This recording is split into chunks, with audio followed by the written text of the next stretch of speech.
Bonsoir tout le monde, bienvenue dans Grand Prix, votre émission 100% Formule 1 sur Next Gen Auto. Alors ça fait un petit moment qu'on s'est pas vu, ça fait 4 semaines, on va débriefer ensemble le Grand Prix des États-Unis qui a eu lieu ce week-end à Austin, remporté par Charles Leclerc et devant Carlos Sainz et puis Max Verstappen. On a beaucoup à dire ce soir évidemment puisque comme vous avez pu le voir sur notre site, sur les réseaux sociaux ou autres, le week-end a été animé. Alors c'est vrai qu'on a, voilà, on n'était pas venu depuis un petit moment parce qu'il y avait une sorte de deuxième pause estivale, en tout cas deuxième pause de 4 semaines pendant la saison après Singapour. Et puis là on est de retour pour 3 Grands Prix de suite. Donc Austin, Mexico et Brésil. Puis ensuite il y aura un dernier triple header pour finir la saison. Donc on va se concentrer ce soir sur ce Grand Prix des États-Unis. Avec moi ce soir pour en parler, il y a Alex. Ça va Alex? Oui, ça va très bien, ça va très bien. Alors, on va beaucoup parler de limites de piste aujourd'hui, puisque, comme on peut s'en douter, on reprend les bonnes habitudes, c'est-à-dire une bonne polémique avec la FIA, ça nous avait manqué. Et oui, c'est ça, on va pouvoir reprendre nos sujets favoris. Et il y a aussi Franck, justement, parce on a besoin de 3 personnes pour parler de tout ça, vu qu'il y a quand même beaucoup à dire. Ça va, Franck? Bonsoir, bah écoutez, ça va, ouais, un peu dommage qu'encore une fois, on ne salue pas ce doublé Ferrari comme il se doit à cause de ces malheureuses polémiques. Heureusement qu'elle ne concernait pas la victoire sur ce coup-là, on va dire. Mm. Ouais, ça aurait pu être le cas. Voilà, mais un peu voilà, ce doublé Ferrari quand même, qui est quand même superbe et qui me passe presque au deuxième plan à cause parce que oui, effectivement, bah, ouais, la bataille pour le championnat pilote, c'est entre Verstappen et Norris que ça se passe, et ça devrait rester comme ça jusqu'au peut-être à la fin de la saison, on espère. Ouais. Mais voilà, la FIA s'était faite discrète ces derniers temps. Voilà, fallait qu'elle se signale à nouveau. C'est ça, on va justement en débattre, puisqu'en fait, il y a la question de savoir si la FIA prend les bonnes décisions et si la FIA fait les efforts pour avoir un cadre réglementaire qui lui permet de prendre les bonnes décisions, et vous verrez que c'est pas forcément le cas. Je tiens à remercier Hervé Rallycross, Phénicis, Fitz et Ronnie qui se sont abonnés. Merci beaucoup pour le soutien, ça fait toujours plaisir. Également merci, et bonsoir à Olive1328 qui utilise le chat pour la première fois, et à tous les autres évidemment qui ont posté. Alors c'est vrai qu'on va pouvoir rapidement commencer, hein, dans le sens où de toute façon on va parler d'abord de Ferrari. Alors, c'est vrai que ça fait un petit moment qu'on n'avait pas parlé d'eux en premier. Ferrari qui donc signe le doublé, son deuxième de la saison après Melbourne. Alors le week-end a été très très scindé pour Ferrari puisqu'on a vu une SF24 qui était un petit peu plus en retrait sur un tour en qualification. Alors c'est vrai que c'était pas non plus catastrophique, hein, c'était toujours la deuxième ligne pour au moins une des deux, voire les deux. Et par contre en course effectivement, non seulement le départ était très bon pour Charles Leclerc, mais surtout comme lors du sprint, le rythme de la Ferrari était très très performant et surtout une dégradation sur une piste à plus de 40 degrés, 43-44 en moyenne dans le week-end, qui a permis de mieux gérer en fait à la fois les performances et à la fois la dégradation sur l'ensemble de la course, Alex. Oui, bah c'est ce que disait Leclerc dès après la course. En fait, le gros point sur lequel on s'est amélioré cette année, c'est la gestion des pneus. Alors qu'on se souvient, l'an dernier, c'était justement, Ferrari était rapide en qualif et de manger ses pneus le dimanche. Là, c'est exactement l'inverse et on voit que ça a rapporté encore plus dans une course où l'usure des gommes était une fois de plus prédominant. Donc, c'est vraiment un gros travail de fond qui a été fait sur Ferrari. Donc, ça, c'est le premier point sur lequel aussi Vasseur a pu un petit peu résoudre les choses, c'est la gestion des pneus. Et la deuxième chose, c'est la stratégie, parce qu'on a vu encore des stratégies un peu splittées chez Ferrari, et avec Sainz qui a magnifiquement fait l'undercut sur Verstappen en début de premier relais, hein, ce qui souligne aussi l'importance d'avoir deux pilotes qui roulent dans des temps compétitifs. Finalement, on est en pleine rédemption et aussi en plein paradoxe chez Ferrari, parce que c'était finalement l'équipe qui a apporté le moins d'évolution, et on va peut-être avoir une équipe qui va finir champion du monde des constructeurs sans avoir un top 2 dans le championnat des pilotes. Donc ça prouve vraiment que cette Ferrari-là, cette Scuderia-là, elle progresse vraiment de manière très solide et très sérieuse, de manière linéaire, ce qui n'était vraiment pas le cas les années précédentes. Alors voilà, on sait qu'au Qatar, il ne devrait pas être à la fête, mais Las Vegas, Brésil, ça, c'est des circuits qui pourraient encore sourire à la Scuderia. Ouais, exactement, hein. C'est vrai que c'est là de toute façon on est parti sur une série de courses avec de moins en moins d'évolution pour toutes les équipes, donc les performances risquent de se niveler un peu en termes de performances pures, mais effectivement il y a quand même beaucoup de circuits très différents et de conditions différentes, des week-ends différents aussi, puisqu'on était sur un week-end sprint qui forcément empêche les équipes de travailler sur le fond et oblige à être directement dans la performance, ce qui ne serait pas le cas au Mexique notamment. Donc c'est vrai que ça permet un petit peu on va dire que les équipes qui ont le plus de facilité à économiser les gommes, en fait, tout simplement, sont souvent celles qui sont le mieux loties en course, puisque il y a moins de travail à faire pour arriver à ce niveau de dégradation, justement, Franck. Oui, après, Ferrari a fait le pari inverse entre guillemets de certaines équipes qui était effectivement d'amener peut-être certainement le dernier lot d'évolution à Austin, et Ferrari avait effectivement son lot d'évolution à apporter à Monza et attendait en fait une confirmation à Austin sur un circuit on va dire plus habituel, plus normal en Formule 1.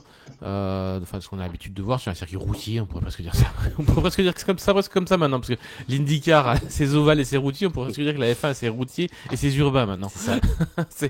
Voilà, mais et Paris gagnant du coup pour Ferrari, parce que on l'avait vu dès le sprint en fait, où les deux pilotes Ferrari se sont chamaillés en fait derrière, et en fait ça les empêchait pas de remonter sur la tête de la course. On s'est dit quelle occasion gâchée quand même, le rythme de course il est là.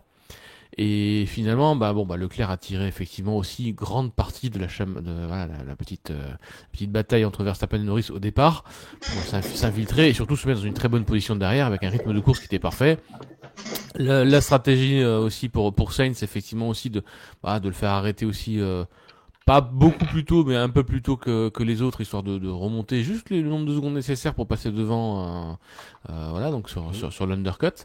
C'était vraiment extrêmement bien joué de la part de Ferrari. Je pense qu'ils ont tiré beaucoup de très très bonnes indications de leur libre, effectivement, forcément du vendredi, mais surtout du sprint.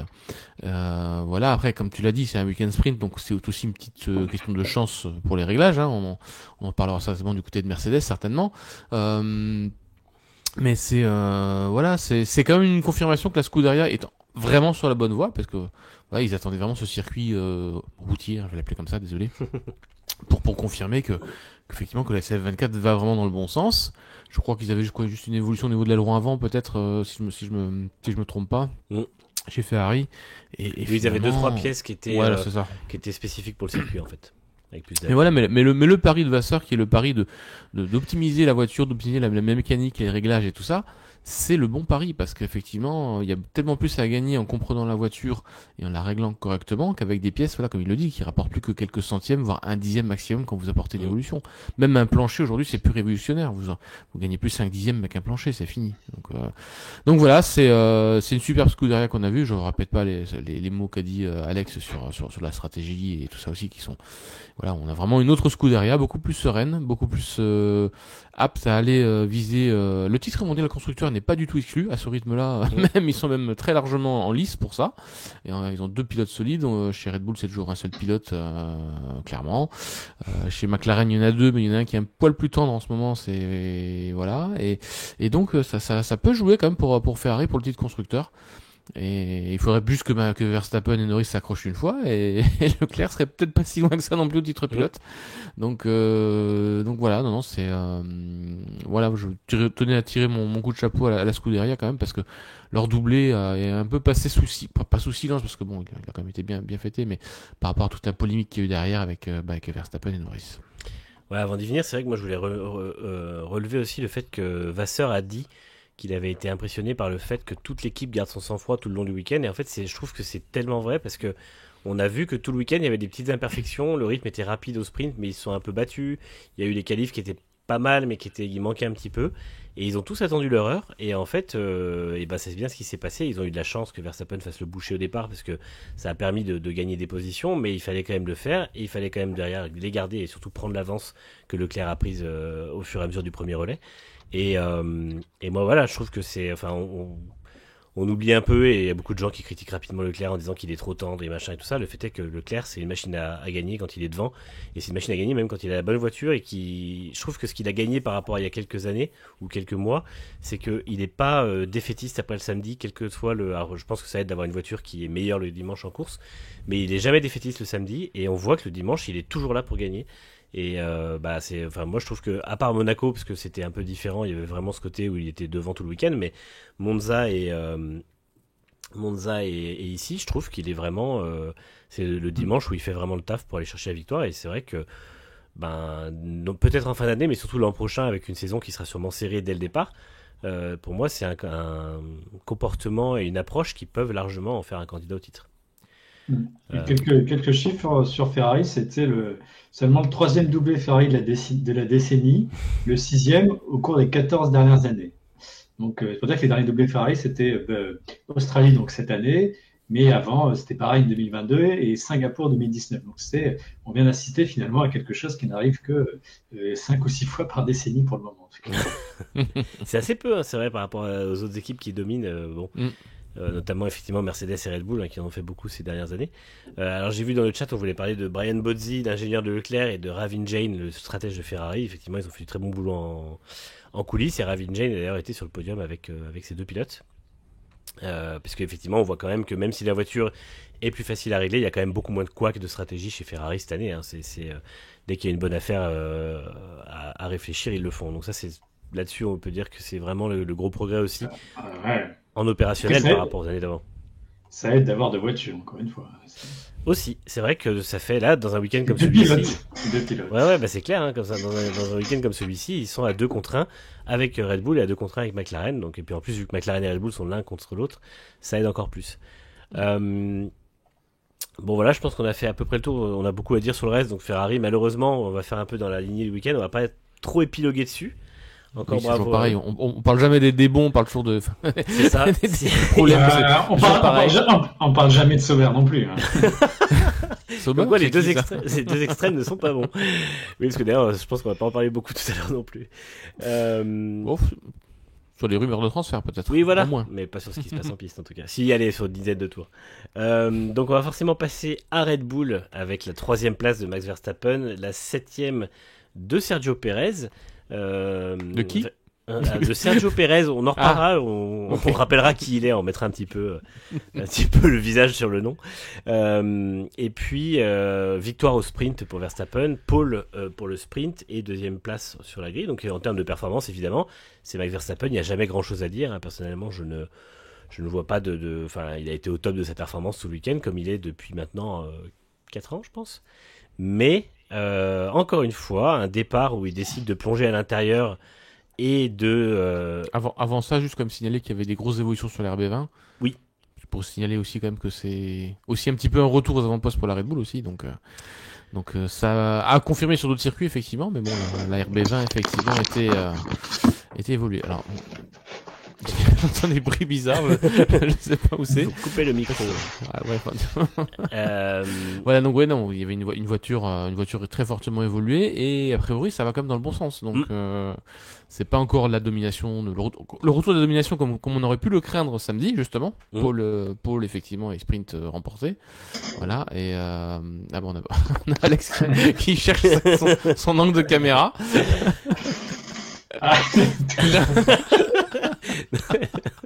C'est un gag très visuel pour ceux qui écouteront en podcast.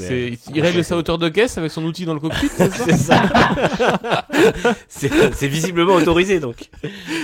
Et tu sais qu'on n'a pas le droit, une fois qu'on est lancé sur la course, on n'a pas le droit de régler sa hauteur de caisse. Hein. L'émission c'est parc fermé en fait donc. Oui c'est ça normalement. Non mais c'est vrai que. En plus, il coupe pas le son, hein, donc. On a le droit à tous les petits bruits et tout. Ah, c'est le petit trail en train de régler là, je te dis. Ouais, c'est ça. C'est exactement ça. Non, mais c'est bien, c'est une belle illustration du problème dont on parle. Ah oui, ouais, c'est ça, exactement. Ouais. ça, on nous dit stop and go pour Alex. Bah là, c'est plutôt l'enquête de la FIA, hein, directement. Oui, là, c'est clair, là. Ça y est, c'est réglé. Ah ouais, ça y est, l'RB est réglé. J'ai donné un petit billet à un gars de la FIA et c'est bon. Parce que Joe Bauer a vérifié ton siège. Donc c'est vrai que voilà, la Red Bull effectivement a été très évoluée. C'est la première fois sur un circuit non sinueux qu'elle avait un pack aéro plus agressif, sans ce fameux cannon cooling de refroidissement dont on parle depuis le début de saison, mais qui était ultra imposant et qui quand même posait des problèmes en termes de traînée et forcément d'écoulement de l'air autour de la voiture. Ils l'ont plus.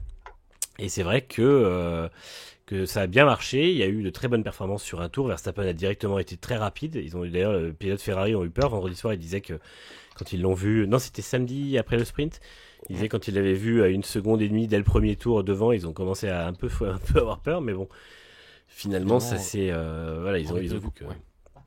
Le Ghost était là, donc voilà, la Red Bull en tout cas, il s'est pas trop plaint de son équilibre pendant le week-end. Donc, bon, à voir maintenant si c'est un one-off, hein, c'était la première fois qu'il l'avait, donc à confirmer sur d'autres circuits, mais si c'est effectivement un retour dans le coup, ça sera quand même plus difficile pour Norris, mais ça, on en parlera après. Donc voilà, c'était le petit aparté quand même sur les évolutions, là, avant de parler effectivement de monsieur Butcher Verstappen. Voilà, donc c'est vrai qu'on va directement s'attaquer au gros du problème, qui est Alors, il y a eu deux incidents. Le départ où Verstappen plonge à l'intérieur, donc là où Loris lui laisse à peine de la place, mais il plonge quand même. Et puis, il fait sa spéciale, hein, comme on dit.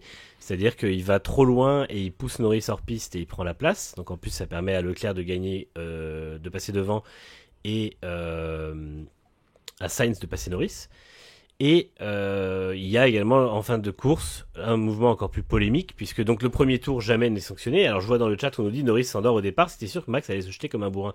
Il s'endort pas, il laisse la place, ce qui est censé être le cas dans les règles du code sportif international. Un départ comme a fait Verstappen en 2023, ce n'est pas légal de foutre son adversaire hors de la piste. Donc le départ de Norris, il n'est pas endormi, il est devant, et de toute façon il est en avance, il a une voiture comme du X1, il a une voiture d'avance, il est largement devant, il anticipe le décalage de Verstappen. Donc en fait, ce qui fait Norris, c'est très bien. Et si Verstappen veut prendre son départ, son virage comme il le veut, comme il faut du moins, il est obligé de bien freiner, puisque normalement quand tu es complètement à l'intérieur, tu es obligé de freiner très fort pour passer. Donc le départ de Norris est bon, Verstappen fait ce qu'il fait d'habitude, hein. De toute façon on l'a déjà vu à Las Vegas l'an dernier, on l'a vu à Zandvoort l'an dernier, on l'a vu en Hongrie cette année, c'est quelque chose qu'on est habitué à voir.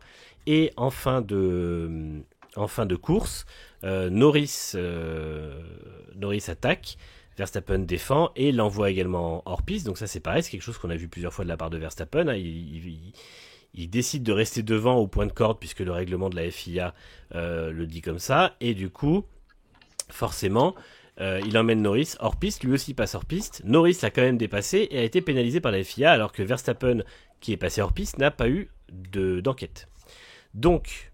je ne sais pas si vous voulez parler du départ aussi. Malheureusement, le fait que ce soit jamais jugé n'est pas vraiment un sujet. Mais oui, vas-y, je pense que sur le départ, il faut vraiment intervenir aussi, en tout cas, parce que là, en fait, ça en revient presque à la situation de nos fans de course aussi, c'est que Verstappen connaît très très bien le règlement et on abuse, on va dire clairement, hein, mais tant que le règlement n'est pas changé, pourquoi est-ce qu'il s'arrêterait de le faire?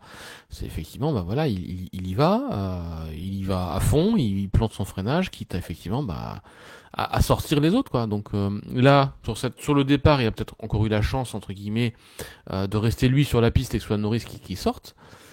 Mais au bout d'un moment, je pense que si c'est pas la FIA qui va réagir, c'est les pilotes qui vont commencer aussi un peu à s'offusquer en débriefing. Voilà, ce sera certainement évoqué au Mexique, parce que on peut pas faire tout et n'importe quoi non plus.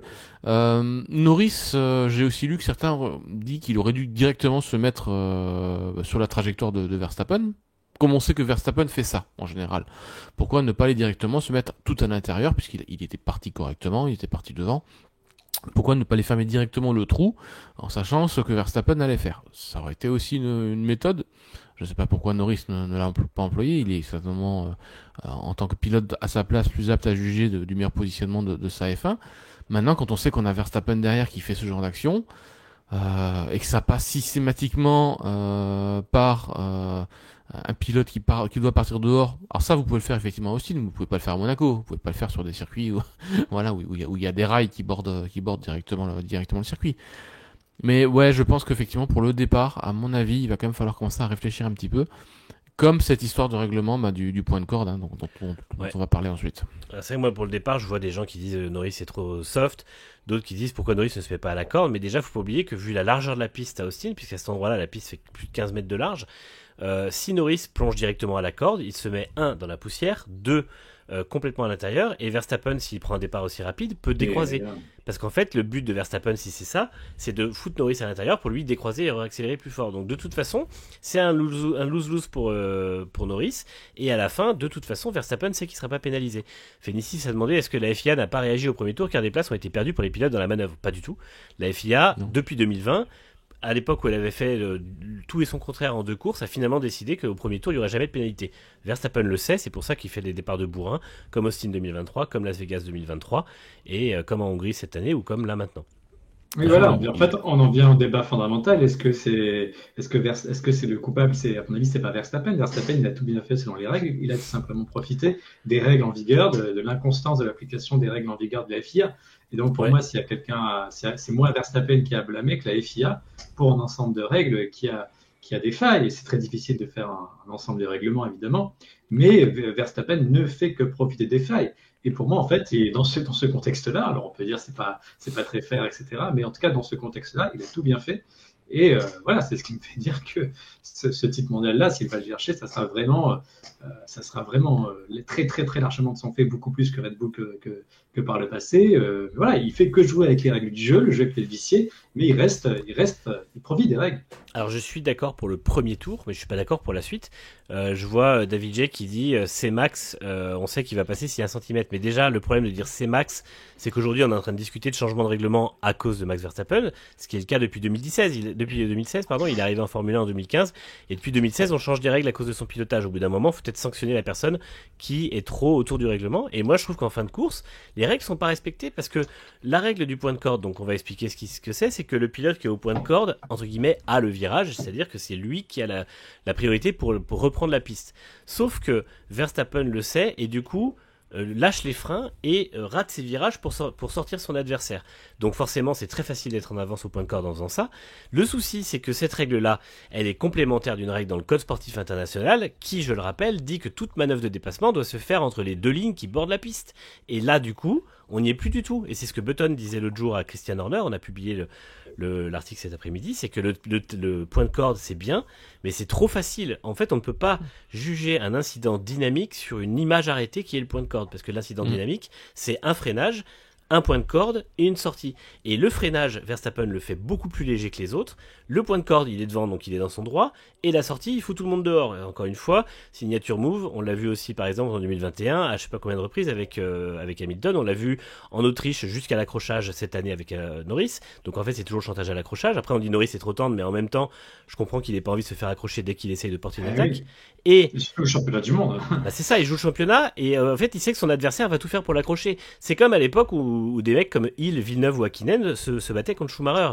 Faut pas oublier que Schumacher les foutait dehors et Hakkinen d'ailleurs l'avait engueulé à Spa en 2000 parce qu'il était allé trop loin. Maintenant le fait est que si on prend le pied de la lettre du coup, puisque tout le monde veut le prendre sur le point de corde, on le prend aussi sur le code sportif international et on pénalise en fin de course Verstappen de 5 secondes et Norris de 5 secondes puisque les deux contreviennent au règlement. Et le problème, et là on en vient à la boîte de Pandore, la FIA ne connaît pas son règlement, tout simplement. La FIA est incapable d'appliquer un règlement autour duquel un pilote tourne. Et j'en veux aux pilotes qui tournent autour parce que Verstappen est sale en piste, c'est une horreur pour moi. C'est vraiment, et je trouve, là aussi Button a raison, c'est frustrant à regarder parce qu'en fait on sait très bien qu'à la fin, Verstappen ne perdra pas. On l'a vu en Autriche, c'est soit ça va à l'accrochage, soit il reste devant, soit il dépasse, il est derrière, mais dans tous les cas, il n'y a aucun duel qui se termine par Verstappen qui perd une place. Alors oui, on va ressortir Jeddah 2022, ça fait 2 ans et demi. Au bout d'un moment, c'est pas logique qu'on ait que 2 exemples en 2 ans et demi. Et donc ça, pour moi, c'est le premier problème. Verstappen est trop sale, il a toujours été trop sale, et tout le monde lui laisse tout passer. Et deuxièmement, la FIA est incapable de connaître son règlement. Elle est incapable d'en écrire un autre. Ça fait 3 ans et demi qu'on nous promet un nouveau règlement. Donc ça, malheureusement, je crois que le mandat de Ben Sulayem, il faut oublier tout espoir de changement et de choses positives. On rappelle qu'il a dit qu'il allait sauver le WRC. Ça va de plus en plus mal. Et par contre, la FIA, le problème, c'est qu'il y a 2 règlements qui existent, règlement sportif, code sportif international. Elle est même pas capable de les appliquer ensemble. Donc forcément, c'est pour moi le 2 gros problèmes. Je sais pas ce que vous en pensez de ces sujets. Franck, par exemple, ça je donne la parole. Ok, c'est complexe en fait, c'est extrêmement complexe. Ces manœuvres litigieuses de Verstappen le sont pour tout le monde, je veux dire presque devant la télévision, tout le monde s'offusque, à part peut-être les fans de Max évidemment. Voilà, soyons clairs. Donc ça fait quand même un bon pourcentage des fans qui ne doivent rien trouver à redire, mais effectivement, comme tu l'as rappelé, c'est le pilotage de Max qui veut ça, et ce pilotage-là, il est archi connu en F1, et effectivement, on en revient à ce problème pour moi de la règle du point de corde qui doit sauter. Et clairement, d'ailleurs en plus, on a l'autre exemple entre Russell et une Sauber, donc c'est Bottas ou Joe, je sais plus avec qui se bat. Bottas, voilà, et du coup Russell lui se prend la pénalité, alors qu'il lui reste sur la piste. Il n'avait pas atteint le point de corde en premier. C'est ça, voilà, c'est ça. Mais de quelques centimètres en plus. Je crois que quand on prend l'image arrêtée, ça se joue à quelques centimètres. Mais Russell tente de prendre son virage correctement. Ce que Verstappen pense qu'il tente de le faire quand même aussi. Mais comme il sait que la règle est au point de corde, et que derrière il n'y a pas de bac à gravier, parce qu'évidemment s'il y a un bac à gravier derrière, il la joue pas comme ça, soyons clairs aussi, il est pas non plus totalement débile, parce que j'ai vu passer la question aussi. Et là, peut-être qu'effectivement, s'il y avait un bac à gravier juste derrière ce genre de virage, on aurait peut-être une attitude peut-être un peu moins provocatrice de Verstappen sur ses adversaires à ce niveau-là.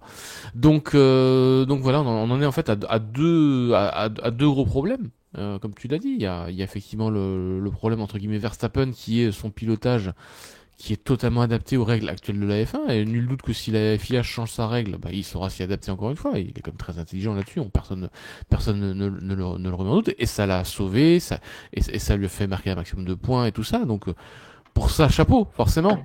Mais, comme tu l'as dit, en termes de visionnage de course, en termes de frustration du fan, en termes de frustration du comportement en piste, ça devient énorme.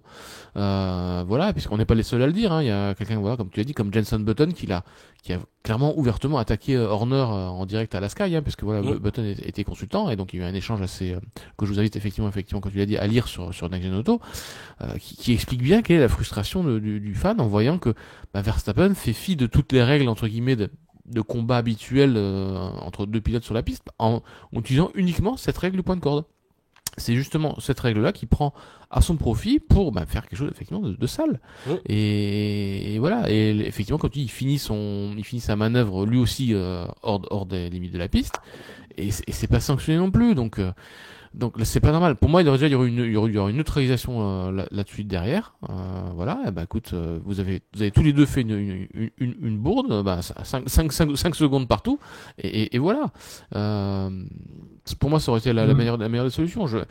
Après, l'autre question qui va revenir certainement, c'est est-ce que Norris aurait dû vite laisser repasser Verstappen pour refaire une tentative propre? Ça, c'est encore la question à 10 francs 6 sous qui se pose. Après, on en vient au paradoxe qui veut qu'en fait, pour dépasser Verstappen, Norris aurait mieux fait de ne pas tenter de dépassement. Parce que si Verstappen était allé hors piste et que Norris aurait menacé mais sans tenter de dépasser Verstappen, alors il aurait pu râler à la radio. Donc on arrive mais c'est ce qui fait le problème qui est un peu inverse. Le problème, c'est ce qu'il fait tous les tours avant. Il passe 5 ou 6 tours à regarder où il peut attaquer, à provoquer un peu Verstappen, et à chaque fois, c'est ce qui se passe. Et on dit, il est trop tendre, il met 8 tours à attaquer. Mais le problème, c'est que quand il attaque, il se passe ça. Et je vois David J qui dit, Norris tente l'extérieur, ça passera jamais. Alors déjà, je rappelle qu'en Autriche, il tente l'intérieur, dans un virage assez rapide, certes, mais il tente l'intérieur quand même. Verstappen le fout dehors jusqu'à ce que ça se touche et qu'il soit dans l'herbe. Donc déjà, malheureusement, même quand il y a de l'herbe ou des graviers, Verstappen n'est pas plus intelligent. Et tu dis personne attaquerait à l'extérieur dans une épingle s'il y avait des bacs à gravier. Je te laisse regarder des vieux Grands Prix de Formule 1 à l'époque où les pilotes, pas Schumacher du coup, se battaient, et que quand il y en a un qui freinait, qui rallongeait son freinage, et en fait il emmenait pas l'autre. Quand il ratait son freinage, il freinait tard en fait, et il perdait la place si l'autre décroisait. Mais c'était une attaque par l'extérieur au départ. Il n'y avait pas de pilote qui l'emmenait dehors. Et si le pilote freinait trop tard pour défendre, il acceptait, et là j'en viens au mot accepter que Verstappen ne connaît pas, il acceptait que son virage était raté et que son adversaire puisse se dépasser. Verstappen, quand il voit qu'il va être passé, il prend toute la place, il fout l'autre dehors, il pile au milieu, et comme ça personne ne le passe. Mais ça marche pas comme ça la Formule 1. Alors ça marche pour lui, tant mieux, il a raison. Après là je te rejoins sur le fait qu'il est intelligent, il a raison d'exploiter les règles de la FIA, qui de toute façon ne les connaît pas, mais malheureusement, c'est pas comme ça que la Formule 1 est censée fonctionner. Elle a fonctionné autrement avant, et c'est pas Max Verstappen qui doit tout faire revoir. Au bout d'un moment, il faut pénaliser le pilote qui fait n'importe quoi. Et deuxième chose, Wam dit, il a raison, je suis pas fan de Max et pourtant je suis d'avis qu'il a raison, il est le plus intelligent.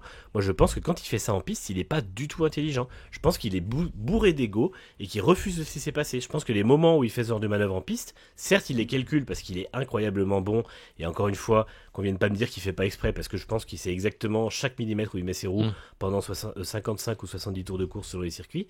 Mais par contre, je pense qu'à ce moment-là, il n'est motivé que par son ego et par son refus de se faire dépasser. Non.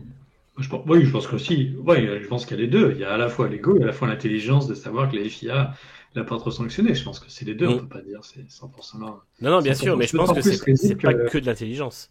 Que si on lit, pour citer la décision de la FIA, la décision des commissaires, donc le communiqué qui est publié ensuite à chaque fois sur le site de la FIA, il est écrit que les commissaires de la FIA relèvent dans un passage qui est quand même assez ironique que Lando Norris n'avait pas d'autre choix, je cite, donc n'avait pas d'autre choix que de quitter la piste en raison de la proximité de la voiture numéro 1, c'est-à-dire Verstappen qui avait également quitté la piste. Donc, en fait,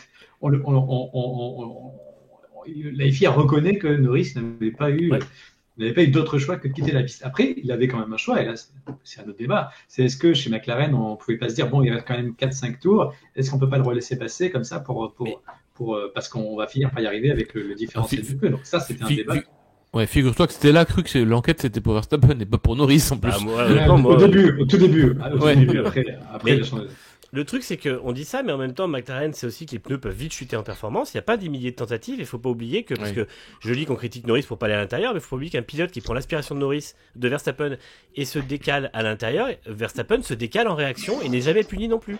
On avait changé le règlement pour lui en 2016, on est revenu en arrière et il a le droit de le faire. Donc il se décale tardivement, il tasse le pilote contre le mur, il tasse le pilote dans l'herbe, il tasse le pilote, on l'a vu en Autriche, et en fait, il est pas attaquable non plus à l'intérieur. Donc, au bout d'un moment, il faut comprendre aussi que McLaren, ils ont réussi à le dépasser, certes hors piste, mais Verstappen était hors piste aussi, donc tu te dis, les deux vont prendre, et en fait, non, il n'y a que lui qui n'est pas pénalisé, enfin, il n'y a que Norris qui est pénalisé, mais du coup, il y a quand même ce problème de dire, McLaren avait forcément l'envie de tenter, parce que il a mis 8 tours à pouvoir l'attaquer, vu que l'autre prend toute la place, ce qui est très bon pour lui, parce que c'est un très bon défenseur quand il fait pas le con, mais du coup tu sais pas si tu auras une deuxième chance en fait, et vu que je le rappelle au moment où Norris ne passe hors piste, Verstappen lui aussi est hors piste, il est au-delà de la ligne blanche des 4 roues, donc il est vraiment contrevenant au règlement, et du coup il faut qu'il y ait les deux qui soient pénalisés, et je pense que McLaren a parié là-dessus. J'aimerais bien qu'on interroge Alonso sur le biais des pilotes britanniques, parce que Norris 5 secondes, Russell 5 secondes, c'est bizarre. La théorie ne tient plus. Ouais, on va l'interroger sur d'autres trucs, Alonso, t'inquiète. Mais non, après, le fait que Norris se joue aussi avec le règlement en disant ok, je vais passer hors piste et puis maintenant j'essaie du foot 5 secondes dans la vue. Pourquoi pas aussi, hein. Après tout, lui aussi, il a tenté d'exploiter le règlement à son avantage aussi. J'ai pas pu le passer proprement en piste. Pas de ma faute, parce que Verstappen la joue à la Verstappen, donc je tente de prendre mes 5 secondes, c'est pas passé loin, il y a 4 secondes une, je crois à la fin. Pourquoi pas aussi, hein, en même temps, si on doit jouer à ça.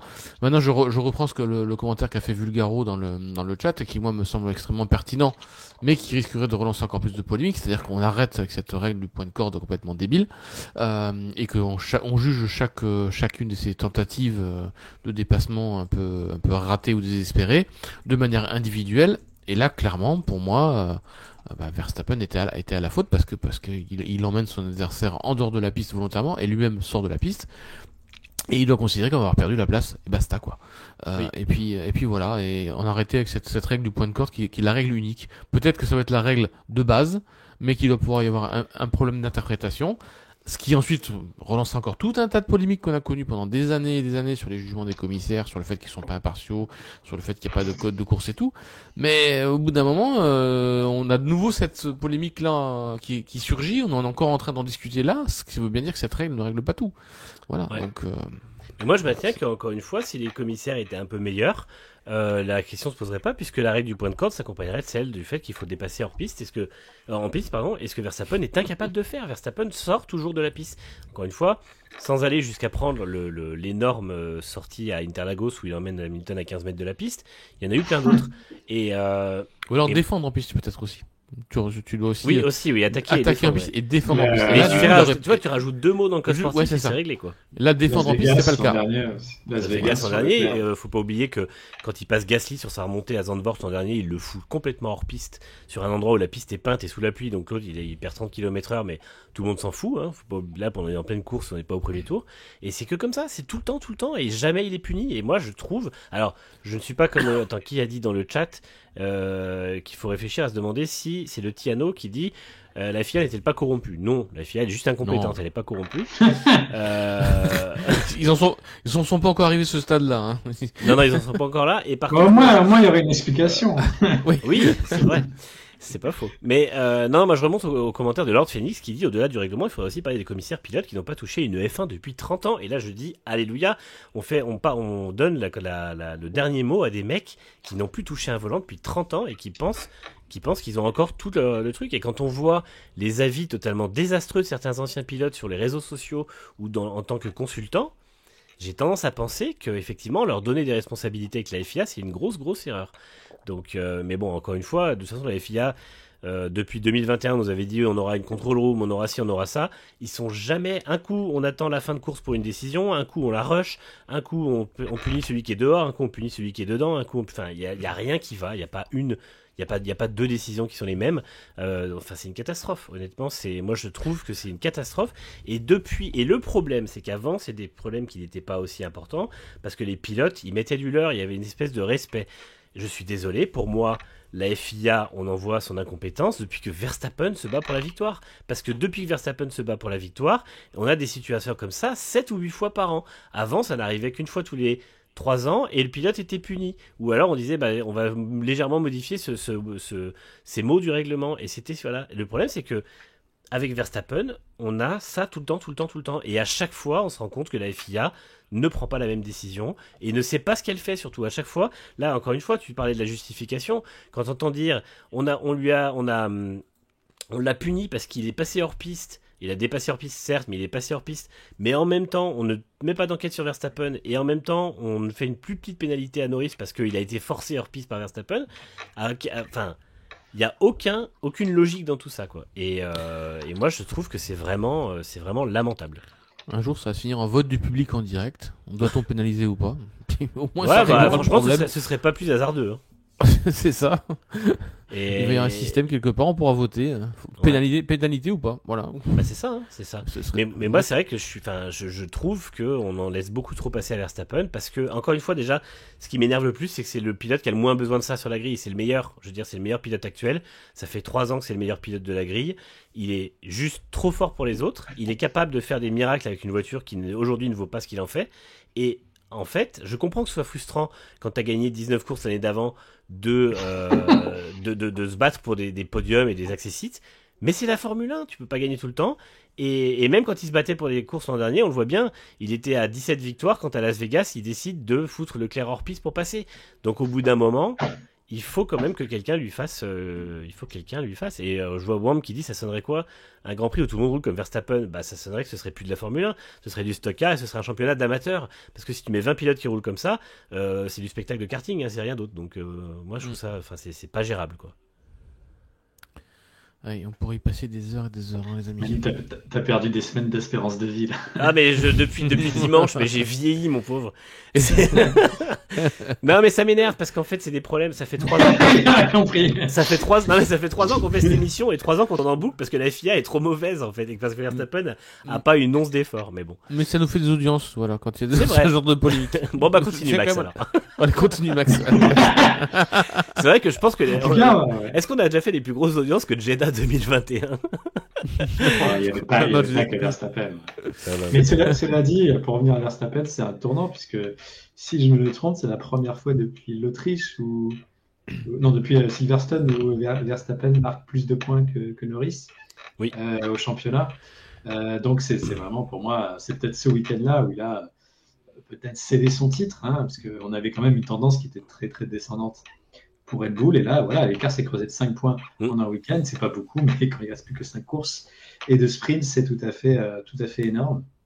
Donc on va peut-être avoir un champion du monde et une équipe qui finit 3e au championnat constructeur. Alors est-ce que ça veut dire que Verstappen est très bon ou Pérez très mauvais? J'allais dire, messieurs, je vous propose un sujet pour être tous d'accord, on peut parler de Sergio Pérez, parce qu'effectivement ça va falloir arrêter au bout d'un moment.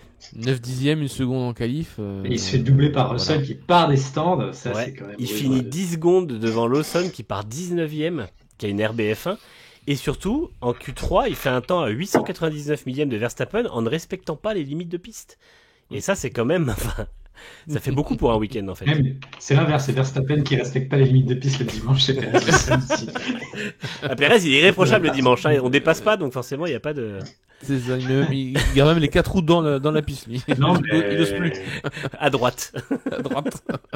Pérez, ça devient...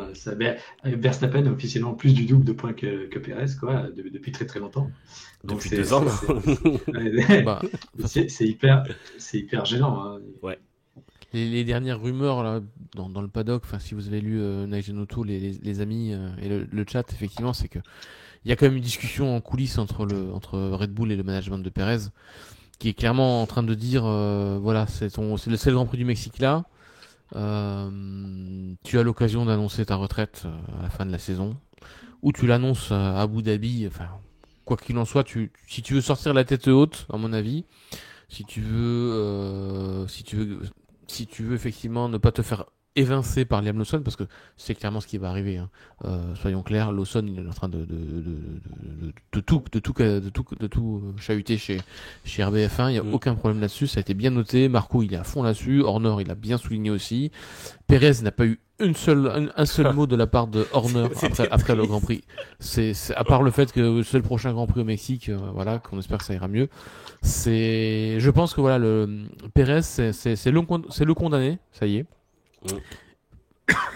Pardon, et je pense qu'ils sont en train de négocier pour que toutes les parties s'en sortent la tête haute, c'est-à-dire que Red Bull ici ils savent quand même que Perez c'est quand même aussi un poids important pour eux, une voix importante dans toute cette zone du monde, donc lui demander de prendre sa retraite ou de se mettre en retraite, c'est aussi en échange de voilà, apparemment les garanties qui ont été proposées, c'est si tu veux faire une autre catégorie dans le sport automobile, on te sponsorise. Si tu veux rester en tant qu'ambassadeur de la marque, on te fait tout ça. Par contre, voilà, on veut pas te mettre à la porte comme un malpropre parce qu'on sait très bien que derrière, en termes d'image, il a énormément de fans, hein, Perez, énormément aux États-Unis, au Mexique et tout ça. Donc ça doit se faire en douceur. Donc pour que ça se fasse en douceur, c'est lui qui doit annoncer qu'il arrête à la fin de l'année.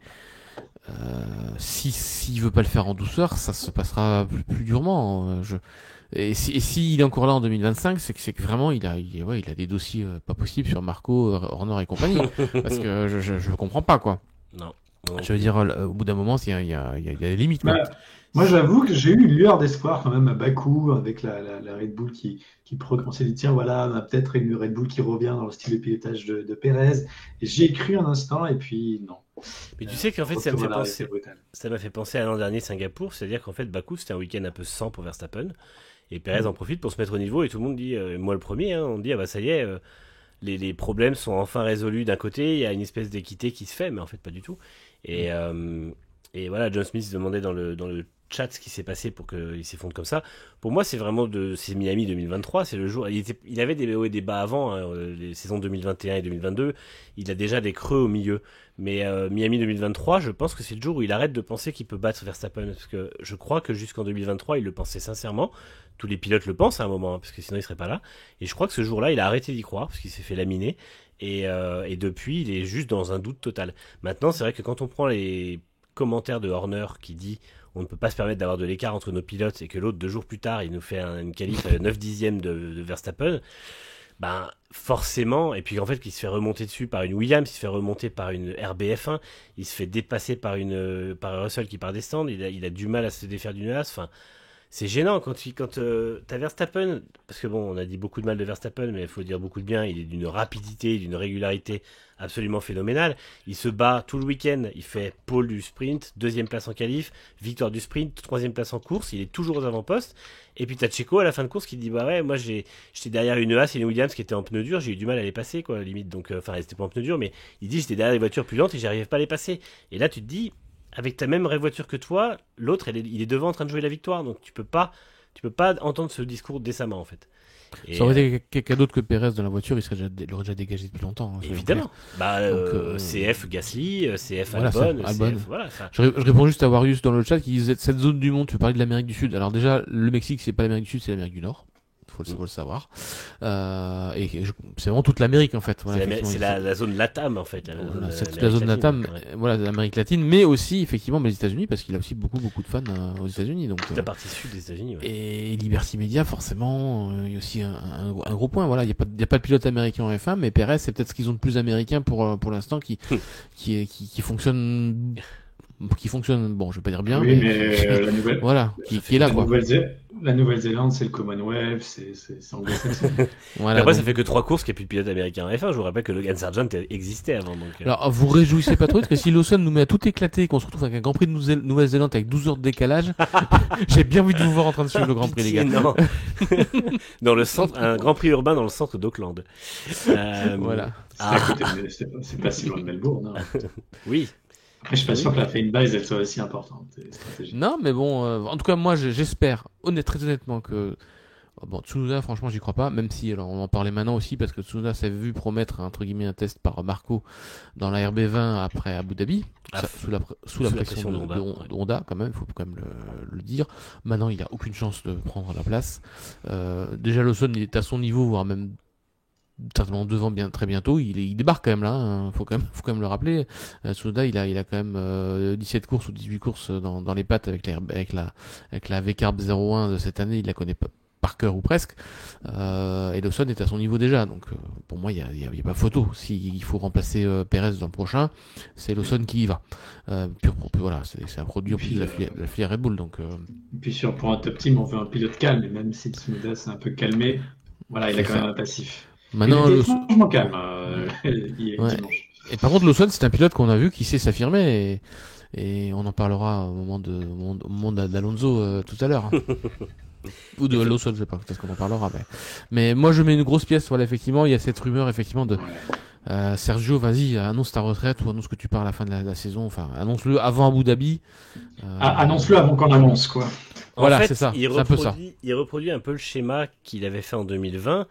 Où en 2020 il a attendu, et finalement il s'est fait sauver in extremis par Red Bull parce que ils ont dégagé Albon, mais dans les faits il avait fait pareil, il avait prolongé machin, pas fait d'annonce, alors il avait eu raison, mais voilà, la technique des œillères, c'est pas le premier à le faire, c'est pas la première fois qu'il le fait non plus, Felipe Massa l'avait fait aussi en revenant après, bon, bref, voilà, mais et je pense qu'effectivement pour moi s'il a envie de vraiment quelque chose de grandiose, faut qu'il le fasse au Mexique, parce que là il va avoir une espèce de communion avec son public qui serait folle. Encore une fois, ça veut dire crash au premier virage parce qu'il va déplacer une voiture. Non, cette fois-ci, il se crachera dans le stade, ça sera plus approprié pour. Oui. Manu, il peut plus aller en Amérique latine parce qu'il a dit Perez est nul, Massa est nul. Bon, on joue la Colapinto. Ouais, j'en dis beaucoup de bien Colapinto. Ce serait le premier pilote à se cracher dans le stade quand même, hein, parce qu'il faut comme le faire pour se cracher dans le stade. Mais bon, après le stade, mais. En Formule 1, ça arrive souvent, mais pas bref. Mais n'oublions pas que si ça leur vraiment arrive, c'est la très très très grande porte ouverte aussi à Isaac Hadjar, un français quand même. Et oui, parce que du coup, il restera une place chez RBF1, évidemment, à prendre, et il est le favori, sinon le seul candidat. Exactement. Je pense pas que Daniel Ricciardo revienne finalement. Et je pense pas que Colapinto soit prêté à Red Bull, mais bon, sait-on, il peut y avoir un échange de bons procédés. Albon a bien été libéré, donc. Après tout, c'est mais Perez chez RB. Après tout, ces gens-là s'échangent leur numéro de téléphone, donc pourquoi pas, hein, petit tips pour Alpine, mais. Ouais, mais non, de toute façon, ils ont tellement réinsisté sur l'importance de la filière Red Bull, là, autant Horner que Marco d'ailleurs, ils sont assez raccords là-dessus, sur le fait que si Perez doit dégager et que Lawson doit être promu, ça sera à 99% Hadjar qui prendra le baquet. Faut pas oublier que s'ils perdent quelques millions avec Perez, le meilleur moyen c'est de récupérer des pilotes qui payent moins plutôt que d'aller chercher des pilotes extérieurs. Hein, donc.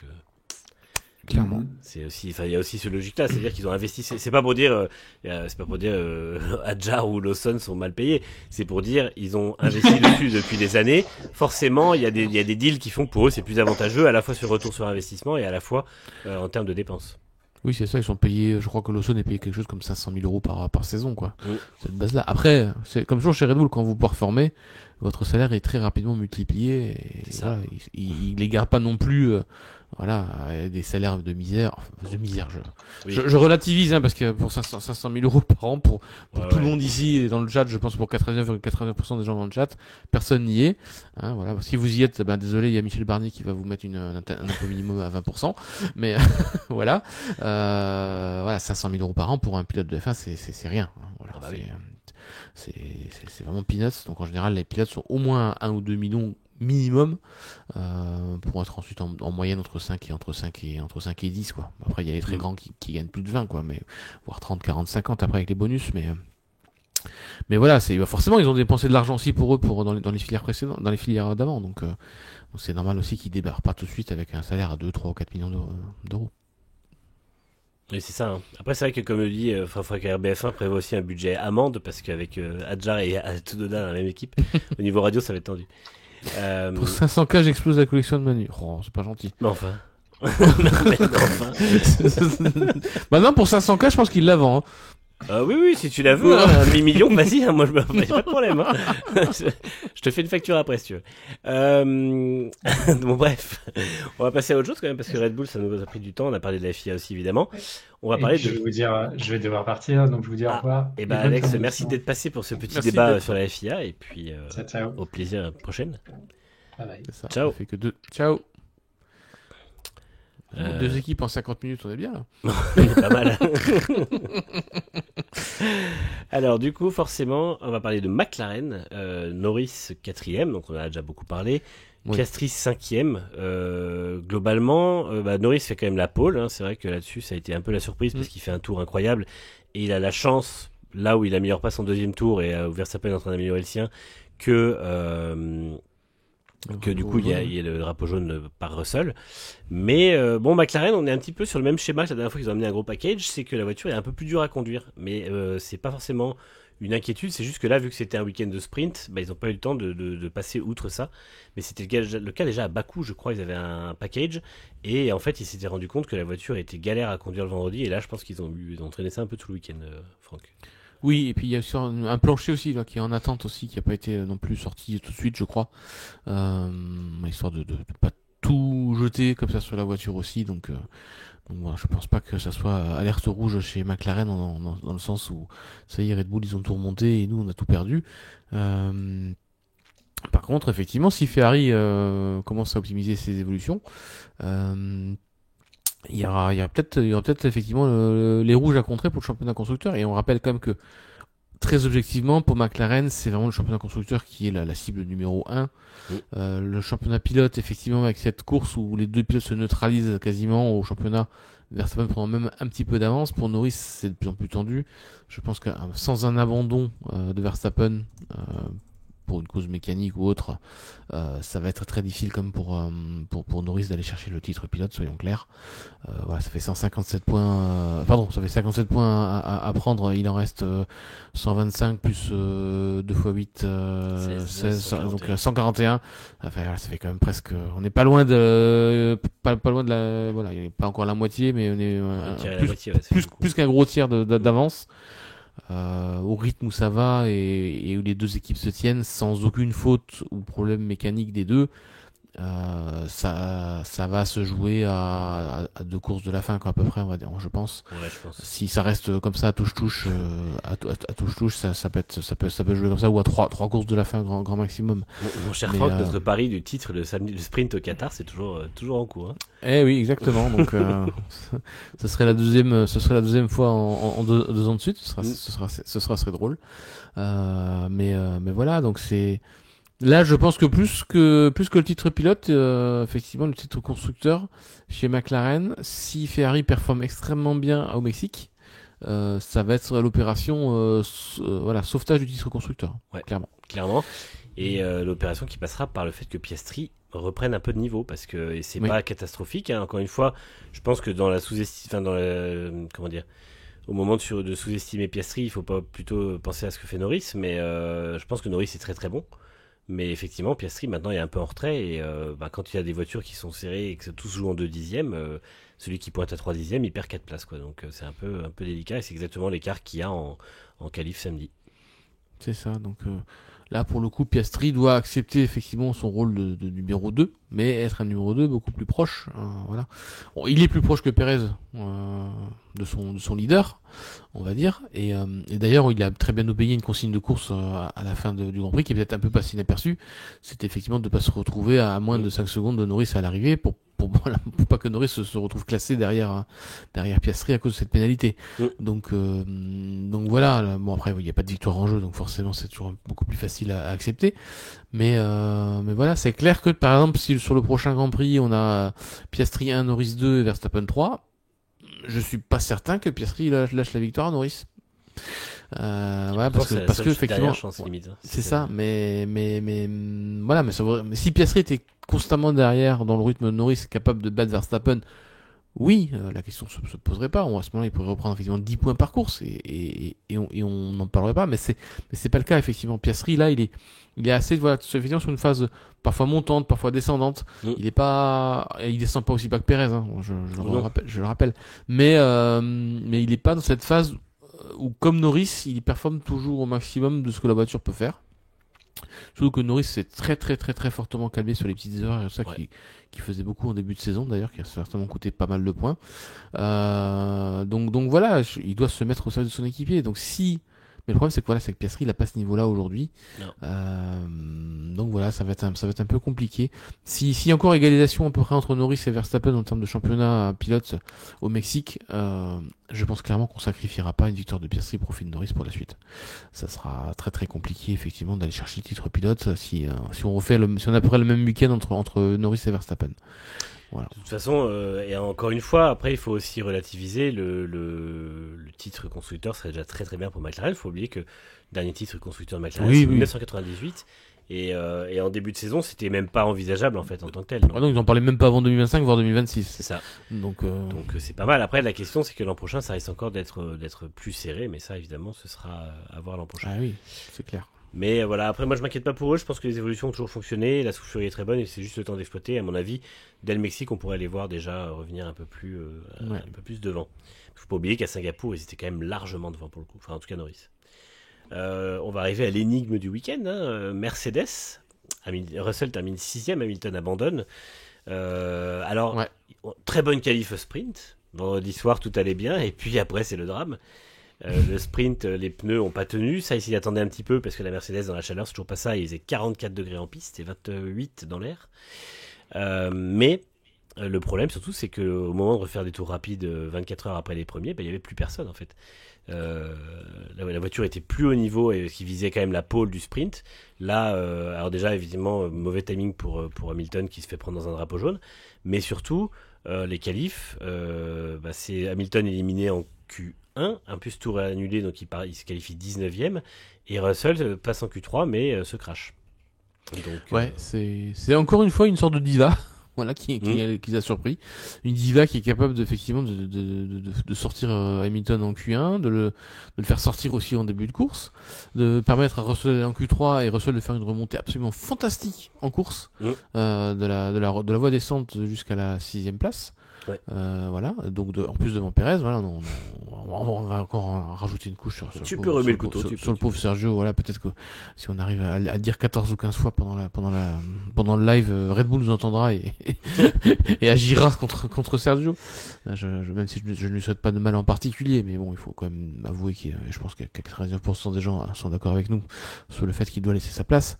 Mais voilà, et donc cette Mercedes qui est encore une fois une énigme, presque. Donc bon, on va voir. Sur une course, ils veulent pas tirer de conclusion, parce qu'il faut aussi il y a des grosses évolutions aussi sur ce.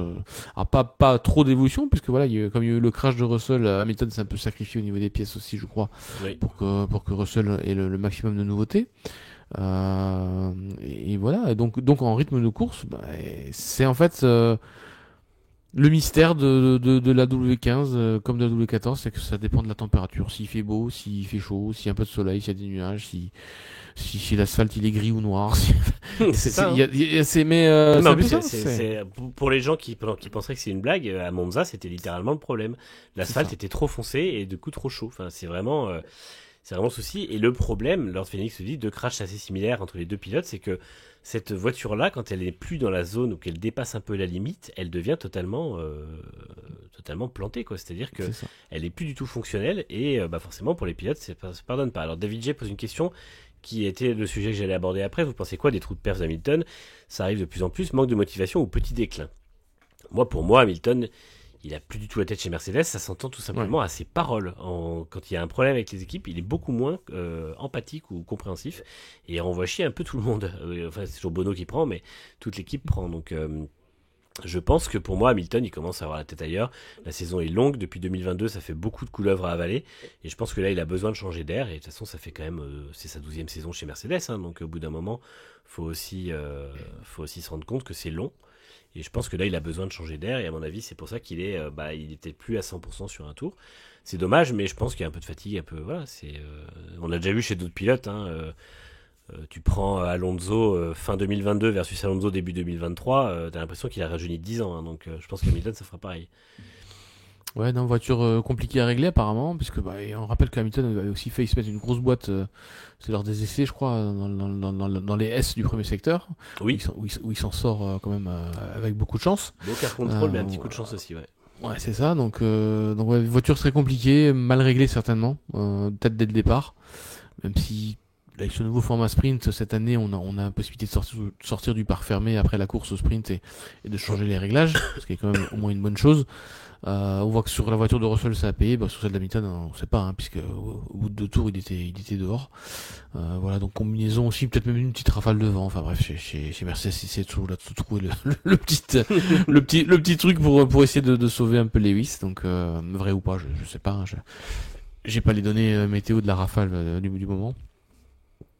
Mais voilà, c'est bon, sans grande surprise, c'est que sur Mercedes, on sait jamais sur quoi dire quoi. Oui.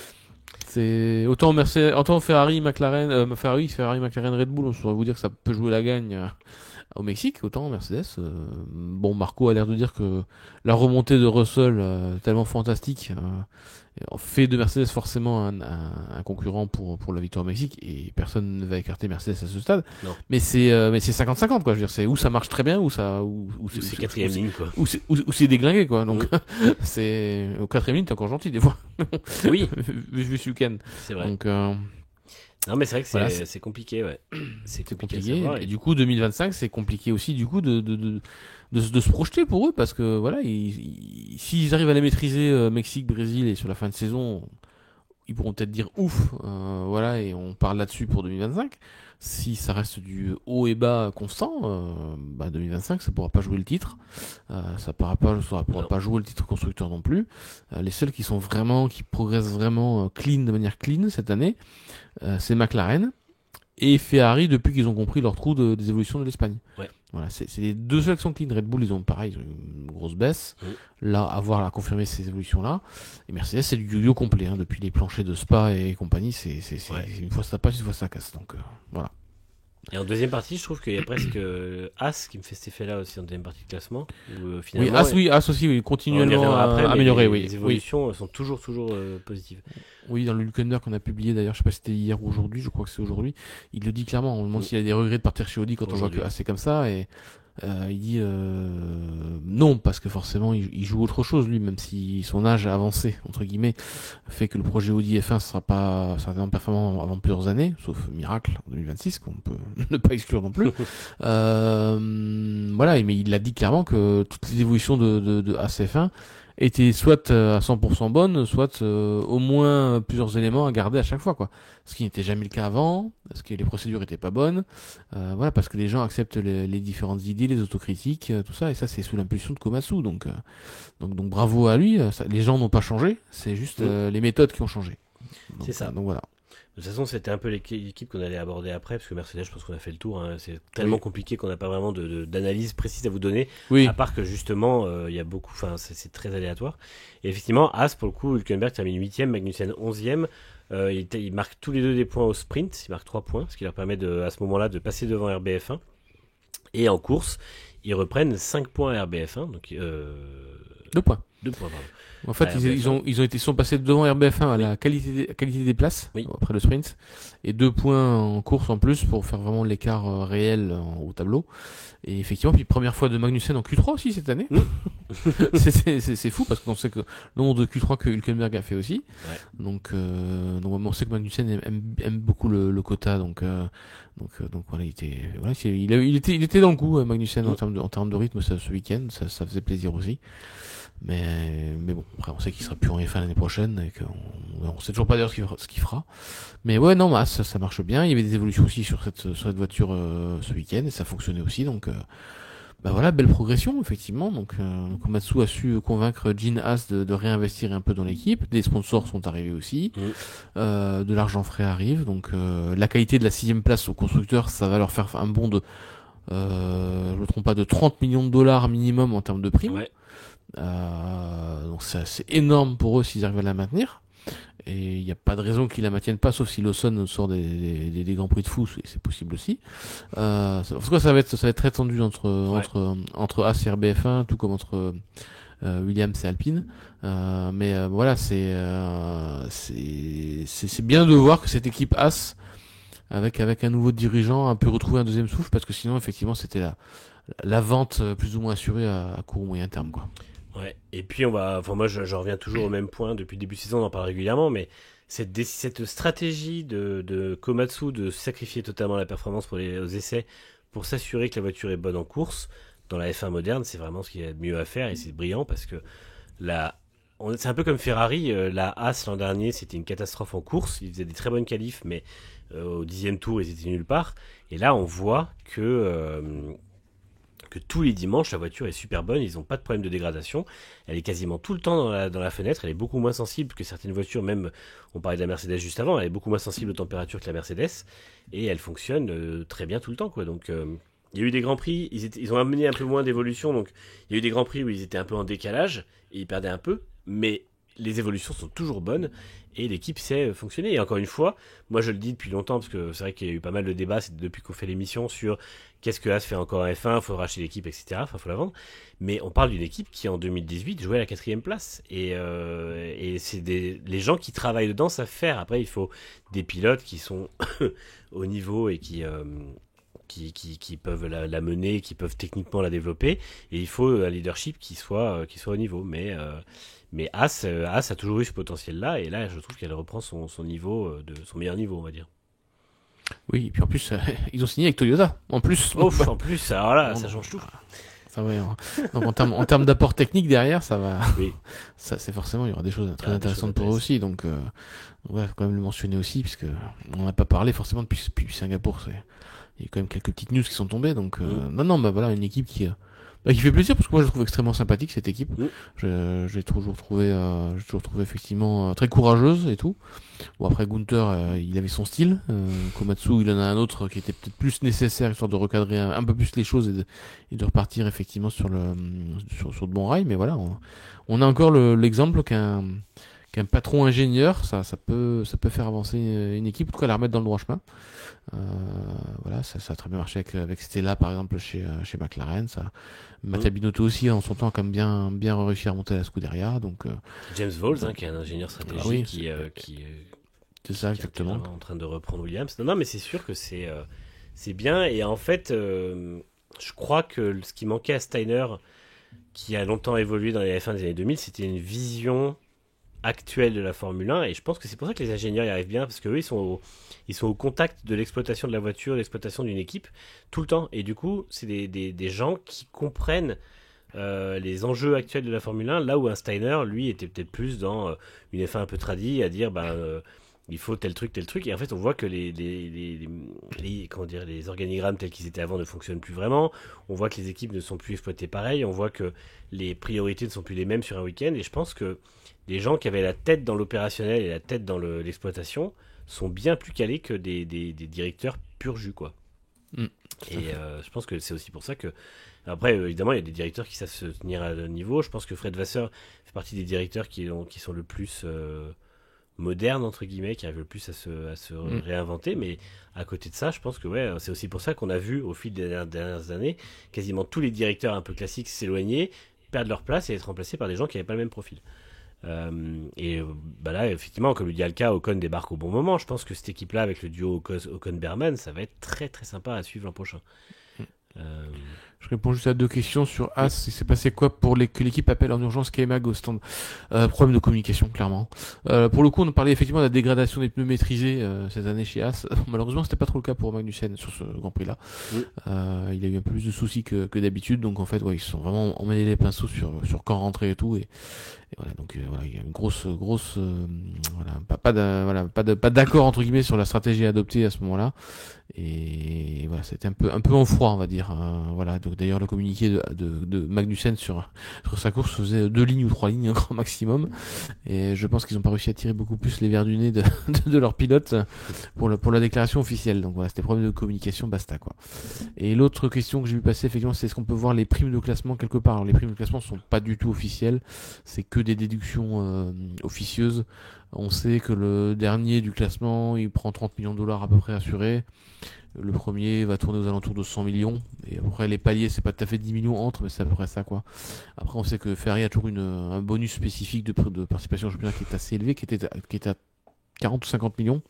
Mais je crois qu'elle a été revue à la baisse, forcément, avec l'introduction des budgets capés, forcément, il n'y a plus besoin de donner autant. Je sais qu'aussi, maintenant, il y a aussi des primes historiques aussi pour Mercedes, pour Red Bull, enfin voilà, des primes qui commencent à arriver aussi au fur et à mesure que vous participez au championnat. Donc voilà, c'est à peu près les paliers, ils sont pas officiels, ouais, ils sont juste estimés parce que voilà, pour les connaître vraiment, faudra avoir une copie des accords Concorde. Et autant vous dire que il y a des petites choses qui circulent que les médias peuvent se procurer avec quelques sources bien informées, autant que les accords Concorde divulgués dans la presse, j'ai encore jamais vu ça. Non, ça ils sont tous d'accord pour les garder bien secrets. C'est ça exactement, parce que c'est commercialement c'est extrêmement important et s'il y avait la moindre fuite là-dessus, je vous dis pas le tollé. Bah, c'est littéralement le pilier de la Formule 1 de toute façon, donc ça bougera pas. Voilà pour As, en tout cas c'est vrai que c'est encourageant, puis ça fait toujours plaisir de voir des petites structures réussir à bien se développer. RBF1, alors c'est pareil, RBF1 ça a été un week-end plutôt positif. Donc globalement la course, Lawson termine 9ème, Tsunoda 12ème. J'ai pas trop de souvenirs de ce que Tsunoda fait au sprint, mais ils étaient hors des points de toute façon. Il était en top 10, je crois, ou juste aux abords du top 10. Ouais. Lawson a eu maille à partir avec Fernando Alonso, mais on y reviendra au moment d'Aston, il n'y aura pas grand chose à dire. Et par contre, en course, donc Lawson partait du centre-ville d'Austin avec ses 60 places de pénalité. Et voilà, c'est vrai qu'il est parti de la 19e place. Il est remonté jusqu'à la 9e place au terme d'une course d'attaque et de gestion. Il avait la bonne stratégie, effectivement, puisqu'il partait avec des pneus durs qu'il a fait durer le plus longtemps possible.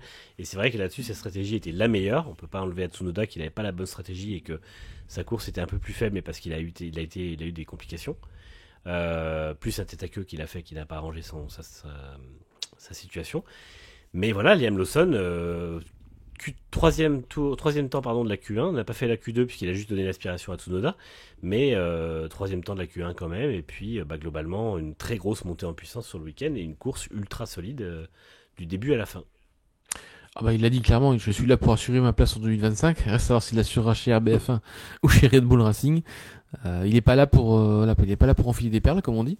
Et voilà, même si on lui a tout de suite enlevé un peu de pression, en disant ouais, de toute façon, tu vas avec une pénalité, tout ça, ça va être un peu pas un grand prix d'acclimatation parce que lui, il le voyait pas comme ça, mais en gros, il aurait pas été dans les points, personne ne lui en aurait voulu.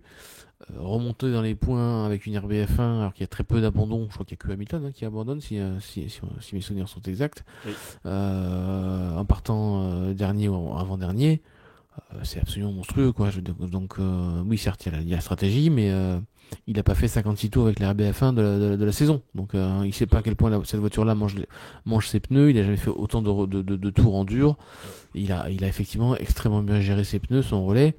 Et à côté de ça, vous avez un Tsunoda qui a de nouveau été un petit peu brouillon dans ses batailles en piste, qui s'est un petit peu énervé à la radio encore, tout le week-end d'ailleurs, c'était pas que en course, en sprint aussi. Et voilà, et ça veut dire peut-être le retour de la pression, parce que si effectivement il se fait laminer entre guillemets, alors il se fera pas laminer, mais voilà, mais s'il se fait vite battre par Lawson, bousculé comme il avait d'ailleurs été l'an dernier, rappelons-le. Clairement, c'est ces chances dont il a répété qu'il aimerait bien quand même être considéré au moins par Red Bull Racing pour un baquet. Je pense que non. Puis quand on voit que c'est Honda qui vous mettre la pression pour que Tsunoda fasse un test, tout dire. Ça ne fait qu'accréditer tout ce qu'on vous dit depuis très longtemps, c'est que Tsunoda est malheureusement trop connoté Honda pour pouvoir rester. Si Honda était resté partenaire de Red Bull, oui. Mais Honda a choisi de partir et de revenir. Enfin, bref, c'est l'éternelle histoire de Honda, de toute façon. Bref, mais là, ils ont fait très fort. Ils ont fait en moins d'un an.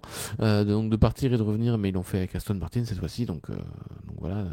Malheureusement, pour Tsunoda, ça condamne forcément ses chances parce qu'il a effectivement tout ce support Honda qu'il perd, en fait. Donc, aller le faire progresser pour une seule année chez Red Bull, non, c'est aussi le risque de donner à Tsunoda beaucoup d'éléments, d'apprendre comment fonctionne l'équipe principale, qui pour ensuite amener dans une autre équipe. Donc, si en plus Tsunoda doit rester chez RBF1 et accompagner Adjar, par exemple, l'an prochain, oui.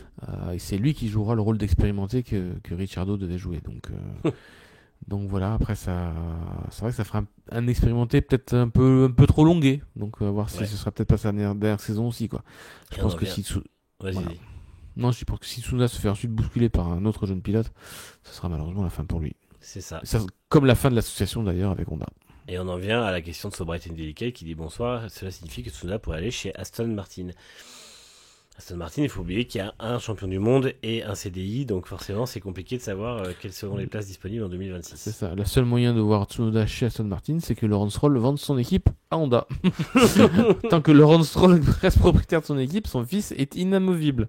Ouais. Voilà. Non, mais après, je pense qu'il y a pas que lui qui est propriétaire. Il arrivera un moment où si l'équipe commence à jouer des victoires et tout, ils pourront avoir un deuxième pilote plus performant. Mais Rêve-y. Ouais. Juste rêve-y. Ah, moi j'espère. Franchement, j'ai rien contre Stroll, mais là au bout d'un moment. Mais oublie. Ce que je veux te dire, c'est oublie. Ouais. Franchement, oublie. Ils sont tellement fusionnels les deux. C'est le projet, hein. C'est le papa est milliardaire, il a fait fonctionner plein de boîtes. Il n'y a aucune émotion qui sort de cette personne. Comment il peut être fusionnel avec quelqu'un, même si c'est son fils. en public, il l'est pas. Non, mais je sais bien. Je sais, entre deux, c'est une vraie. Voilà, il y a eu quelques petits reportages qui sont sortis. C'est assez fusionnel et tout, et c'est vraiment, il fait de la F1, c'est pour son fils, quoi. Ouais. Et si sa voiture commence à gagner, il y a Newey qui arrive et tout. Même si c'est Alonso qui est champion du monde et Stroll qui finit deuxième, ça sera comme ça. Mais le pire, c'est que je suis sûr qu'avec une très bonne voiture, le gamin ferait des bonnes performances en plus. Voilà, donc et il sera peut-être plus motivé aussi et tout et tout. Là, c'est clair que l'Aston Martin, elle est en train de descendre au classement. Comme d'ailleurs, je te disais pendant le week-end, j'ai dit bon courage à Newey quand même, hein, parce que il y a du taf. Il y a du taf, hein. Ouais, il y a du taf. Et comme le dit Warius Zero, c'est son fils, sa bataille. Bah oui, c'est ça. Il faut pas qu'il s'en aille. C'est ça. Bon, je pense que RBF1 on a fait le tour. En tout cas, Tsunoda va effectivement devoir faire attention à ses arrières. Je pense que ça bouscule un peu l'ordre établi et le statu quo par rapport à ce qu'il y avait avec Ricciardo, où finalement les deux étaient un peu dans un confort à dire de toute façon personne ne joue vraiment sa place. Ricciardo, on savait qu'il était sur le déclin, Tsunoda il était déjà assuré. Là je pense que c'est le gros coup de pied d'un fourmilière, et en parlant de coup de pied d'un fourmilière, nous allons passer chez Williams puisque la situation est un peu la même. Franco Colapinto termine 10ème, Alex Albon termine 16ème. Des petits dégâts au départ qui n'ont pas aidé la course d'Alex Albon, mais Franco Colapinto le bat quasiment tout le week-end, quoi. À part en qualif course, où Colapinto termine à 10 millième, je crois, mais sinon il le bat en qualif sprint, il le bat au sprint et il le bat en course. Il est monstrueux. Il est très très fort. Il est très monstrueux. Je pense que. Je me demande s'il voit ce qu'on ça peut se demander. Je pense qu'il va le garder pas loin, à mon avis. Albon Sainz, ouais, certes, sur le papier, ça sera un super duo aussi pour 2025, mais Colapinto, en l'espace de quelques courses, il est en train de montrer des choses absolument exceptionnelles. Et en plus, il est en train de se construire en plus une fanbase absolument immense en l'espace de quelques semaines. Il a fêté son point comme si c'était une victoire, je dirais. Ouais. Le circuit, il y a eu un envahissement, ils se sont tous regroupés, c'était juste énormissime la petite fiesta qu'ils lui ont réservée. Et il est vraiment en train voilà, il n'y a plus de Brésilien en Formule 1, mais je crois que cette petite Argentin là, il est en train de marquer les esprits. Et ouais, et Albon, oui. Malheureusement, Colapinto sera pas, mais si Colapinto continue comme ça sur les 5 derniers Grands Prix, oui, il en reste 5. Il y en a un qui va juste regarder ça de plus en plus de manière intéressée, c'est Mattia Binotto, qui n'a pas cédé à la pression de Valtteri Bottas, qui est absolument impatient de signer son contrat. Tu m'étonnes avec Binotto, avec ce qu'il y a en face de lui, je comprends. C'est ça, à Binotto, et à tous les week-ends qui se passent, à tous les week-ends de Colapinto qui se passent comme ça, c'est du crédit en plus pour mettre un Colapinto chez Stake F1 l'an prochain, puis chez Audi. Et j'aime même dire gare aux fesses de Hülkenberg, hein, si c'est le cas. En tout cas, Colapinto mérite clairement un baquet en F1. Il a encore confirmé sur plusieurs courses, mais là, vu ce qu'il nous a déjà montré, je veux dire, il n'y a plus grand chose à nous prouver sur tout ça. C'est vraiment un phénomène, quoi. Donc ouais, alors toujours pareil, il y a des pilotes qui arrivent un peu moins bien en F2 ou en F3, mais il y a des pilotes qui ils sautent dans une F1, peut-être des règlements qui leur convient très bien, un pilotage nécessaire qui va dans leur style, et tout de suite ça match, quoi. Et j'ai un peu l'impression qu'on est dans cette catégorie-là de pilotes qui a réussi à trouver une osmose assez rapide avec ses monoplaces, alors qu'il est très très peu expérimenté en F1. Je sais même pas s'il avait fait beaucoup de tests. Je sais même pas s'il avait fait un test en F1. Mais il avait fait les EL1 de Silverstone. Voilà, c'est ça. C'est Et tout, où il avait déjà forcément, et en plus il avait déjà convaincu, quoi. Donc ouais, je pense que effectivement Wolff n'aurait pas signé deuxième pilote. Je pense qu'il était déjà titulaire pour l'année prochaine, soyons clairs. Et je pense qu'il avait même pas une question à se poser. Mais si Colapinto met une rouste à Albon sur la fin de la saison, Ouais, je sais pas s'il y a moyen de revenir en arrière ou pas. Ouais, mais c'est assez impressionnant. En fait, moi, ce qui m'impressionne, là, parce que du coup, on a Colapinto, on a Lawson, on a Berman, c'est quand même 3 exemples différents, et qui pourtant sont exactement les mêmes. C'est-à-dire que c'est des pilotes qui arrivent où tout le monde dit. En fait, où toutes les équipes ont hésité à les mettre dans un baquet. On a dit, ouais, mais on a des pilotes qui assurent et tout ça. Et ils arrivent, ils ont zéro complexe, zéro problème d'adaptation. C'est des gamins qui s'adaptent. Mais alors, je pense que les simulateurs jouent beaucoup là-dessus. Mais ils savent s'adapter de manière incroyable. Et surtout, bah, ça marque direct, quoi. Les gars sont là. Il y a zéro questionnement. Ils sont formés à la pression. Ils sont formés à la technique. Ils sont formés physiquement. Ils sont entraînés. Ils sont préparés. Et ils arrivent et ils savent faire. Ils connaissent le métier. On voit Berman qui fait 7ème avec une Ferrari à Jeddah. On voit Berman qui fait des points avec une Haas à Bakou. Et lui, il se tape les circuits horribles. Il est toujours au rendez-vous. Colapinto, il fait une erreur pour l'instant. C'est sa qualif à Monza qui leur ruine son week-end. Sinon, il jouait les points. Et depuis, il joue les points. Et là, on a Lawson qui fait pareil, en fait. Donc, on voit bien que la jeune génération est monstrueuse. On voit aussi également que la Formule 2 ne sert plus à jauger qui est bon et qui n'est pas bon, parce que Lawson c'était pas génial, Colapinto c'était pas génial, Berman il s'est fait enterrer, enfin c'était pas génial. Joe correct, c'était pas normal, c'était bien aussi après, tu vois. Non mais oui, c'est sûr. Ouais, Joe il est en mode dilettantisme là, donc c'est pas. Joe, je pense qu'il y a, voilà, mais et c'est pour ça que moi je garde espoir pour un Douane qui était pas la révélation parfaite en F2, mais qui pourrait être un excellent pilote de Formule 1. Et par contre la Formule il a convaincu en essai privé lui, donc, tout à fait. Donc voilà. Et voilà, Antonelli est jeune, mais pareil, en Formule 2, c'était pas fou non plus, mais il a fait ses preuves en interne.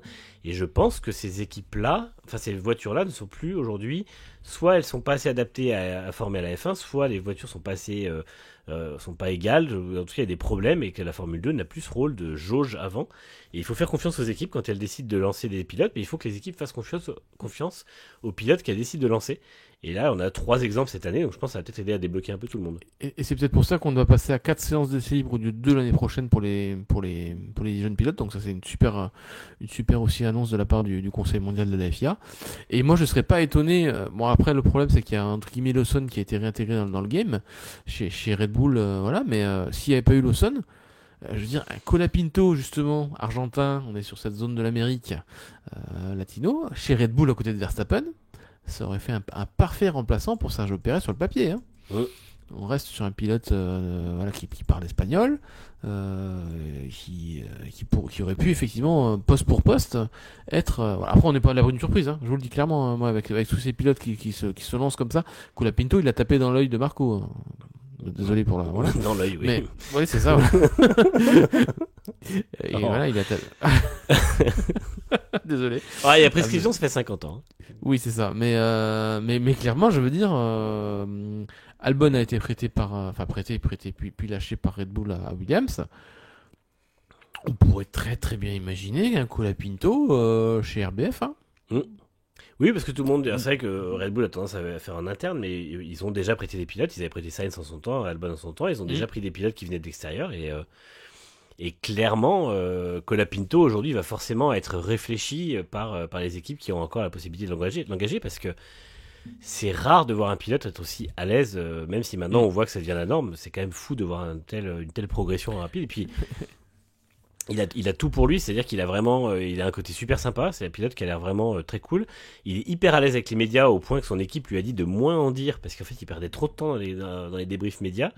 Il est hyper à l'aise avec les fans, il est hyper sympa, sur les réseaux sociaux il n'a pas un mot plus haut que l'autre, il est toujours, quand il est frustré, il est toujours sympa avec les gens qu'il interviewe quand même, et il est toujours à son meilleur niveau. J'ai l'impression qu'il n'y a rien qui l'atteint, même quand il fait son erreur à Monza, il fait une très belle course le lendemain, donc je pense que, et là pareil, il va en Q3 à la qualif sprint, il fait une erreur dans son tour de Q3, mais ça va de SQ3 du coup, mais ça ne le pose pas problème, et puis le lendemain tout va bien, donc je crois qu'il y a vraiment quelque chose d'hyper logique et hyper facile pour lui en F1 et ça c'est un profil qui va forcément attirer du monde et je pense que Vols va le garder vraiment très très près de lui quand même.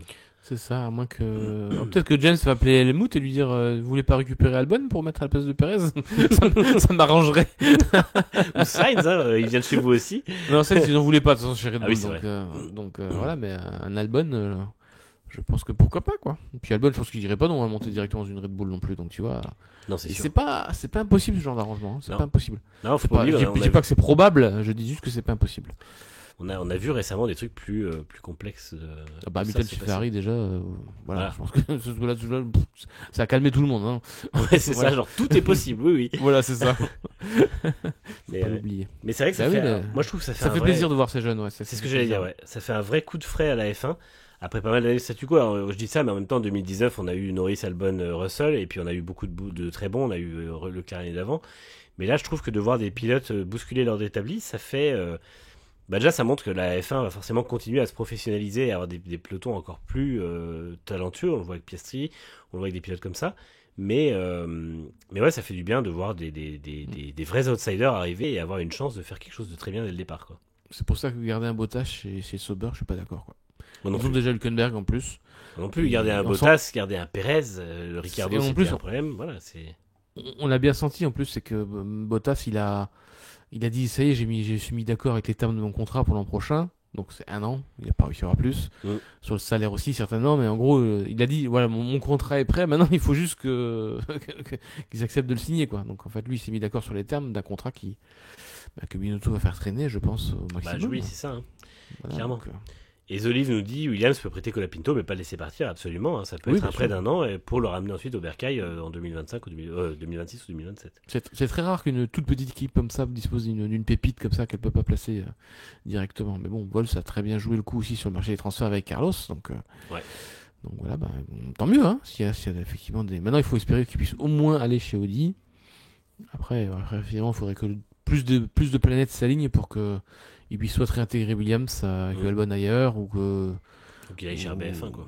Ou chez RBF1 ou comme j'ai dit chez Red Bull, pourquoi pas, hein, soyons fous à la place de Perez, hein, je vous dis, hein, il y a ce marché de l'Amérique pour Red Bull, il est hyper important et je pense que c'est pour ça que Colapinto il a bien marqué les esprits aussi de Marco. Moi, j'ai changé de formule. C'est plus consensuel. Sans parler du fait que l'Argentine veut revenir au calendrier de la Formule 1 avec une grosse rénovation qui serait envisagée sur le tracé de Buenos Aires. Donc forcément, ça peut jouer. Alors oui, Sobright Delicate nous dit Alpine n'a pas réussi à placer sa pépite Piastri. Effectivement, pépite qui a été récupérée depuis par une équipe très contente de le faire. Et bien justement, on va parler d'Alpine. Alors Alpine, moi j'ai une question. Qu'est-ce qui s'est passé samedi? Pourquoi Gasly s'est retrouvé à jouer la 6ème place comme ça? Parce qu'il finit 12ème, Ocon finit 18ème.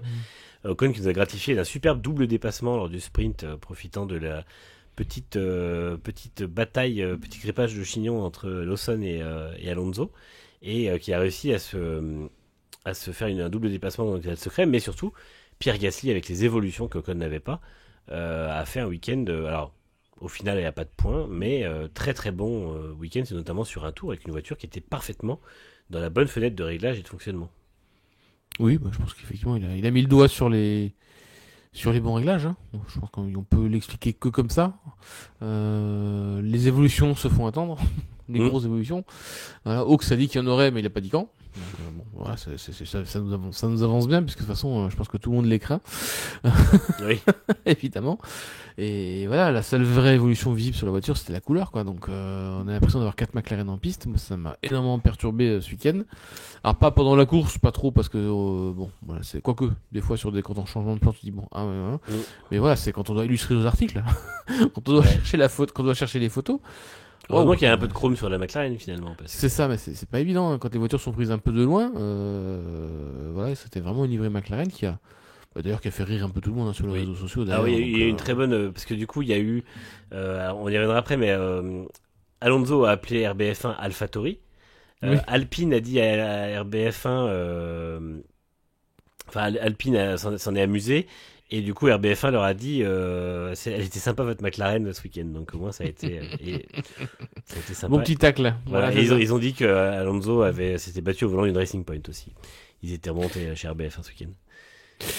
Ouais, donc non, voilà, de toute façon chez Alpine, ça a toujours été un peu yo-yo aussi, hein, mais bon, c'est comme plutôt yo-yo descendant quand même, c'est la dernière course.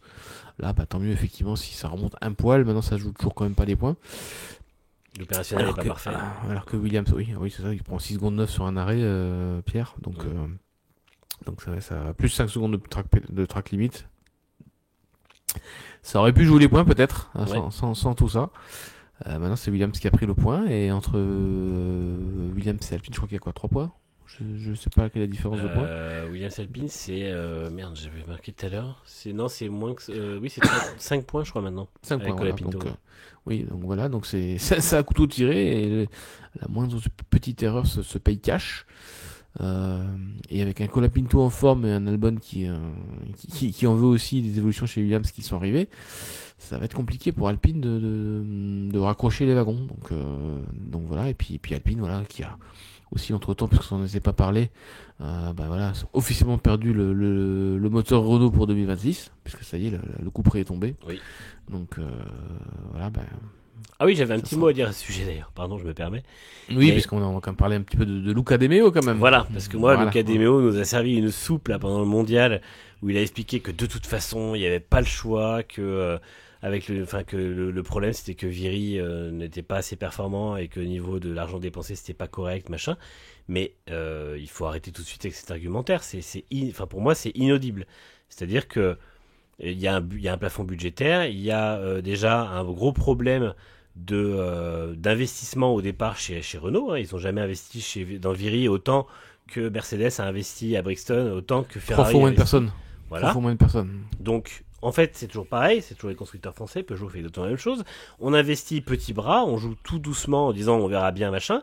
Et puis au moment de faire des résultats, on dit putain, mais il n'y a pas de résultat, on comprend pas pourquoi, du coup, on va couper l'argent. Bah ouais, mais si déjà tu mets pas assez d'argent au départ, et quand ça marche pas, ce qui est logique puisque tu n'as pas mis assez d'argent, tu ne mets pas plus d'argent et tu en réduis encore, et bah t'étonnes pas que ça fonctionne pas. Et là, c'est encore pire puisque du coup, on prend une décision sociale et on tape sur des employés d'une usine qui n'ont jamais eu les moyens de se battre à égalité avec des gens dans le même championnat qui eux forcément ont fait un meilleur produit. Et encore une fois, quand j'ai entendu ou lu des gens qui reprenaient un peu le truc de Demeo en disant oui mais de toute façon Viry ils savent pas faire un moteur, stop, on arrête tout de suite ce discours. Viry, ils ont empilé les titres dans les années 90, ils ont empilé les titres dans les années 2010 avec leur moteur. Non, c'est pas Viry, c'est très bien faire des moteurs. Le problème, c'est que quand on investit à peu près 2 fois moins que la concurrence, alors certes, hein, c'est un programme qui est très très cher, le programme moteur en Formule 1. Mercedes a dépensé un nombre à 9 chiffres, mais par contre, il faut arrêter de dire bah oui, on comprend pas pourquoi on n'a pas de résultat. Et rejeter la faute sur les employés et fermer l'usine, en tout cas recentrer et arrêter le programme, c'est juste une décision commerciale, c'est juste une décision de cost killer de bas étage. C'est exactement le genre de truc pour lesquels sont payés des Méo, Briator, Tavares chez Peugeot et tout ça. C'est des mecs qui voient que le nombre en bas de le résultat de l'addition. Mais au final, il n'y a aucun moment où c'est viable et à aucun moment où c'est une vraie stratégie et du vrai leadership. C'est tout sauf ça. Donc, et en fait, il ne faut pas oublier que, pour finir, Alpine, il y a énormément de problèmes opérationnels, c'est pas Viry, énormément de problèmes sur la boîte de vitesse, c'est pas Viry, et le châssis est globalement pas terrible. Parce que, excusez-moi, mais le châssis, c'est pas une voiture qui est très très bonne. Il est en surpoids, l'aéro est horrible, les composites sont pas toujours mis de la bonne façon. Enfin, il y a vraiment des énormes problèmes et ça, c'est pas viré du tout. Donc, il va falloir arrêter le discours et surtout, moi, ce qui m'énerve, c'est de voir pas mal de monde le reprendre, le gober et le recracher de telle manière. C'est que non. Au bout d'un moment, la stratégie de Renault, c'est cost killer. On essaye de faire un maximum de fric et d'en reverser le plus possible. Mais à côté de ça, c'est pas du tout une décision sportive. Et du coup, pour moi, le discours de Demeo est inaudible. Ouais, clairement. En plus, pour avoir été aux journées presse du mondial de l'auto lundi dernier, du coup, oui, il a été assez infect avec tous les journalistes qui ont posé des questions sur le programme F1. Donc, le plus bel exemple d'ailleurs, ça a été si vous avez regardé Turbo dimanche matin, où il a répondu à je sais plus quel des journalistes il s'est fait pourrir le journaliste là-dessus. Donc clairement ça c'est un sujet qui le gonfle clairement, mais voilà, il dit mais j'ai sauvé les emplois, on va transformer Viry, voilà tout ça. Donc au final, de toute façon, il y a Red Bull, il y a Audi, il y a Ferrari qui ont déjà contacté effectivement la plupart des motoristes qui bossent là-bas, les ingénieurs. Donc tous ceux qui veulent continuer à bosser en F1 pourront certainement le faire. Malheureusement, ils vont devoir certainement quitter la France pour ça. On en revenait à ce qu'on disait, donc du coup, ça veut dire effectivement aussi déménager des familles et tout ça. Et c'est pas pareil. Voilà, vous êtes un ingénieur anglais, vous sont sortis à peu près partout. Vous êtes un ingénieur français, vous parlez très bien anglais, vous, mais est-ce que votre famille est aussi à l'aise avec une langue étrangère? C'est aussi voilà, autre chose. Ça, hein. Donc on risque de priver des familles, voilà, enfin, des ingénieurs de motoristes de la F1 parce que bah, derrière, ouais, effectivement, il y a aussi la perdue familiale souvent qui passe devant. Donc à voir combien d'ingénieurs motoristes Viry perdra. C'est plus de la moitié, je pense, certainement. Voilà. Ceux qui sont célibataires ou juste en couple sans enfants, ouais, c'est toujours plus facile de bouger. Mais voilà, c'est du grand gâchis parce que cette fameuse cellule de surveillance de la F1 pour venir en 2030, excusez-moi, c'est juste du pipi, du pipeau, et tout ce que vous voulez, ça n'arrivera jamais, parce qu'il faudrait doubler ou tripler les bancs, il faudrait recruter presque 1000 personnes à nouveau. Voilà, et Brixworth, chez Mercedes, c'était 1000 personnes, c'est repassé à peu près à 700 à 800 pour le cadre du prochain plafond budgétaire motoriste, parce qu'il y en aura un aussi. Mais voilà, et ça reste encore 2 fois plus que ce que Viry a employé. Ce que je veux dire, avec 700, ils sont quasiment 2 fois plus que ce que Viry avait. Enfin, c'est incroyable. Il y avait 2 fois et demi plus de monde chez Mercedes que chez Renault, enfin Alpine. Une cellule de veille sans ingénieur qui taffe dessus, cela se passe comment? Oh, bah, là, autour de la machine à café, je pense qu'on doit débriefer les vitesses en ligne droite, version GPS fournie par le site officiel de la F1. Et caméra embarquée. Voilà, c'est ça. Ça va se limiter à ça, des petites brèves de comptoir, hein. Non, parce que soyons clairs, peut-être qu'il y aura effectivement une cellule de surveillance de la F1, voilà, qui concernera peut-être 10-15 personnes, grand maximum. Non, mais ce sera mais c'est un truc peut-être pour en retenir quelques-uns, mais ça, c'est juste, c'est un coup de com', c'est tout, c'est ni plus ni moins. Et bien Max a raison, à Viry, il y a 400 personnes qui bossent, enfin un peu moins de 500 personnes qui bossent sur tous les projets. C'est notamment le moteur Nissan de Formule E qui est déjà produit chez eux, et d'autres moteurs pour de la compétition, mais bon, pour le coup c'est des petits projets. Mais et maintenant il y a le moteur de l'hydrogène, mais qui est fait chez Mecachrome. Mais dans tous les cas, ouais, dès le départ c'était perdu en fait, et c'est vraiment super énervant d'entendre ce discours et puis que les gens le remettent pas en question. En fait, moi ça me rend fou de voir que il tient le même discours que Tavares, où on nous dit oui mais la Peugeot 9X8 elle fonctionne pas, mais les gars, si vous avez mis un vrai budget dessus dès le départ, vous auriez plus de chance, et ça sert à rien de couper les vivres au projet au moment où de toute façon vous l'avez pas encore assez alimenté. Et puis faire tout de suite différent parce qu'on voulait pas d'aileron arrière aussi, voilà, et s'enfermer dans un truc. Oui, non mais c'est ouais, c'est bon, bref, c'est la France. Et là, ouais, c'est ça. Et là, Renault, c'était pareil. En 2022, ils refont leur moteur intégralement en se disant ouais, c'est trop bien, on le met, on a un nouveau châssis, du coup, on fait un nouveau moteur pour qu'il aille dedans. Ouais, mais les gars, si vous enfin, après, ils s'étonnent, ils le font développer par 2 fois moins d'ingénieurs, ils mettent 2 fois moins d'argent dedans, et à la fin, ils disent putain, il y a 20 chevaux en moins. Mais les gars, vous soyez contents qu'il y ait que 20 chevaux, hein, parce que avec les moyens que vous mettez, vous preniez 50 chevaux, c'était la même, hein, donc vraiment, c'est vraiment catastrophique. Donc bref, voilà. Du coup, moi, ça m'énerve. Ça ne me donne vraiment pas envie de soutenir cette équipe, même si encore une fois, les pilotes ont fait un travail exceptionnel ce week-end. Il restera un pilote français et un non français. Et c'est tout, parce que le reste, il n'y aura plus rien de français en fait, hein, soyons clairs. C'est ça, du part du marketing pour Renault. C'est ça, exactement. Ça pourrait être un sponsor titre d'une équipe qui s'appellerait Benetton par exemple. Ça ne choquerait pas. Absolument. Ouais, c'est ça. Hein, au final, c'est exactement ça. Mais bon, je pense qu'on a assez dit sur Alpine. On va passer à Aston Martin puisqu'on a un petit peu encore de petites, comment dire, à traiter de petits sujets un peu polémiques avec Aston Martin. Alors, Fernando Alonso termine 13e, Lance Stroll termine 15e. Globalement, l'équipe est totalement à la dérive. De toute façon, la Aston Martin AMR24 n'évolue que pour faire un laboratoire pour l'an prochain. Là-dessus, Q3 d'Alonso quand même, juste. Q3 d'Alonso, très beau tour. Mais surtout, un Alonso absolument... Alors moi, j'y vais direct parce que de toute façon, il n'y a pas grand-chose à dire. On va pas épiloguer sur Stroll. Un Alonso absolument imbuvable le samedi. C'est-à-dire que il a été... alors pour le contexte, il attaque Liam Lawson dans la longue ligne droite de retour du circuit. Lawson se décale avant lui. Lawson lui laisse quasiment la place de passer la voiture complète, mais il n'a pas réussi à faire son dépassement. En fait, il réussit à le faire, mais sauf que Lawson le décroise et passe près de lui. Et visiblement, il a dû passer trop près, et ça a été un crime de lèse-majesté pour notre ami Fernando, qui derrière a décidé de rattaquer comme un chien enragé en passant dans les graviers et machin. Tout ça pour aller faire la leçon à Lawson et lâcher des commentaires sur DAZN en disant que Lawson jouait sa carrière et que c'était, en gros, c'était pas comme ça qu'on faisait en Formule 1. Et en le menaçant, par la suite, puisque ça pour moi c'est le plus grave, il lui a dit je vais te baiser pour la suite du week-end. Et en qualif, il le dépasse à la sortie des stands, avant même d'avoir quitté la ligne des stands, enfin avant même d'avoir quitté la ligne de sortie des stands, pardon, et ensuite lui perturbe la préparation de son tour. Au final, Lawson fait le 3e temps de la Q1, Alonso était un petit peu à la ramasse à ce moment-là, donc ça a été un peu le retour de karma, ça plus le fait qu'il soit fait bolosser en course par Colapinto et Lawson. Mais le fait est que le comportement d'Alonso ce week-end, c'était le pire de ce que Alonso sait faire, on l'a déjà vu, et moi, ça m'énerve parce que je sais qu'il est capable d'être meilleur que ça. Et surtout, un tel comportement, si ça avait été quelqu'un d'autre qu'Alonso, tout le monde lui serait tombé dessus. Et si ça avait été un débutant qui avait fait ça, on aurait dit ce mec n'a rien à faire en Formule 1. Et je trouve ça lamentable qu'à 42 ans et 400 Grands Prix ce week-end, 400 engagements en F1, ce week-end au Mexique, il soit encore capable de péter les plombs comme ça. Parce que là, pour moi, c'est un pétage de plomb. Et Lawson a bien fait de balancer ce qu'il lui avait dit en privé, parce que comme ça au moins tout le monde est au courant de ce qu'est capable de dire Alonso, et j'espère vraiment que c'est la dernière fois qu'on voit ça de sa part, parce que c'est inadmissible. C'est ce que j'allais dire, c'est Lawson, il est arrivé, il a dit mais moi Alonso il a dit ça, et j'ai pas peur de le dire en gros dos, tout le monde il a dit qu'il allait me baiser. Voilà. Donc j'ai pas peur d'Alonso, je suis pilote de F1, je suis au même niveau que toi, on a chacun une voiture sur la grille, j'ai ma carte à jouer, certes je veux assurer ma place.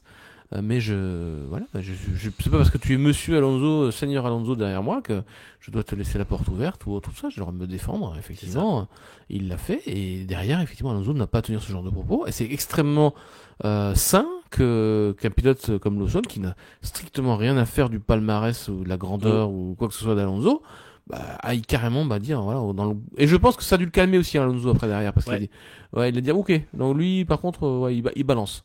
Donc ouais, Lawson, de toute façon, il n'est pas là pour enfiler des perles. Hein. Donc c'est aussi pour ça que je le disais, c'est pas que pour son résultat en piste. Le gars, il a la mentalité du vainqueur. Hein. Il est là pour montrer qu'il peut faire de grandes choses en F1. Et c'est pas un Alonso dans une autre équipe en plus qui va lui en apprendre une ou deux sur comment on doit réagir sur ce genre de situation.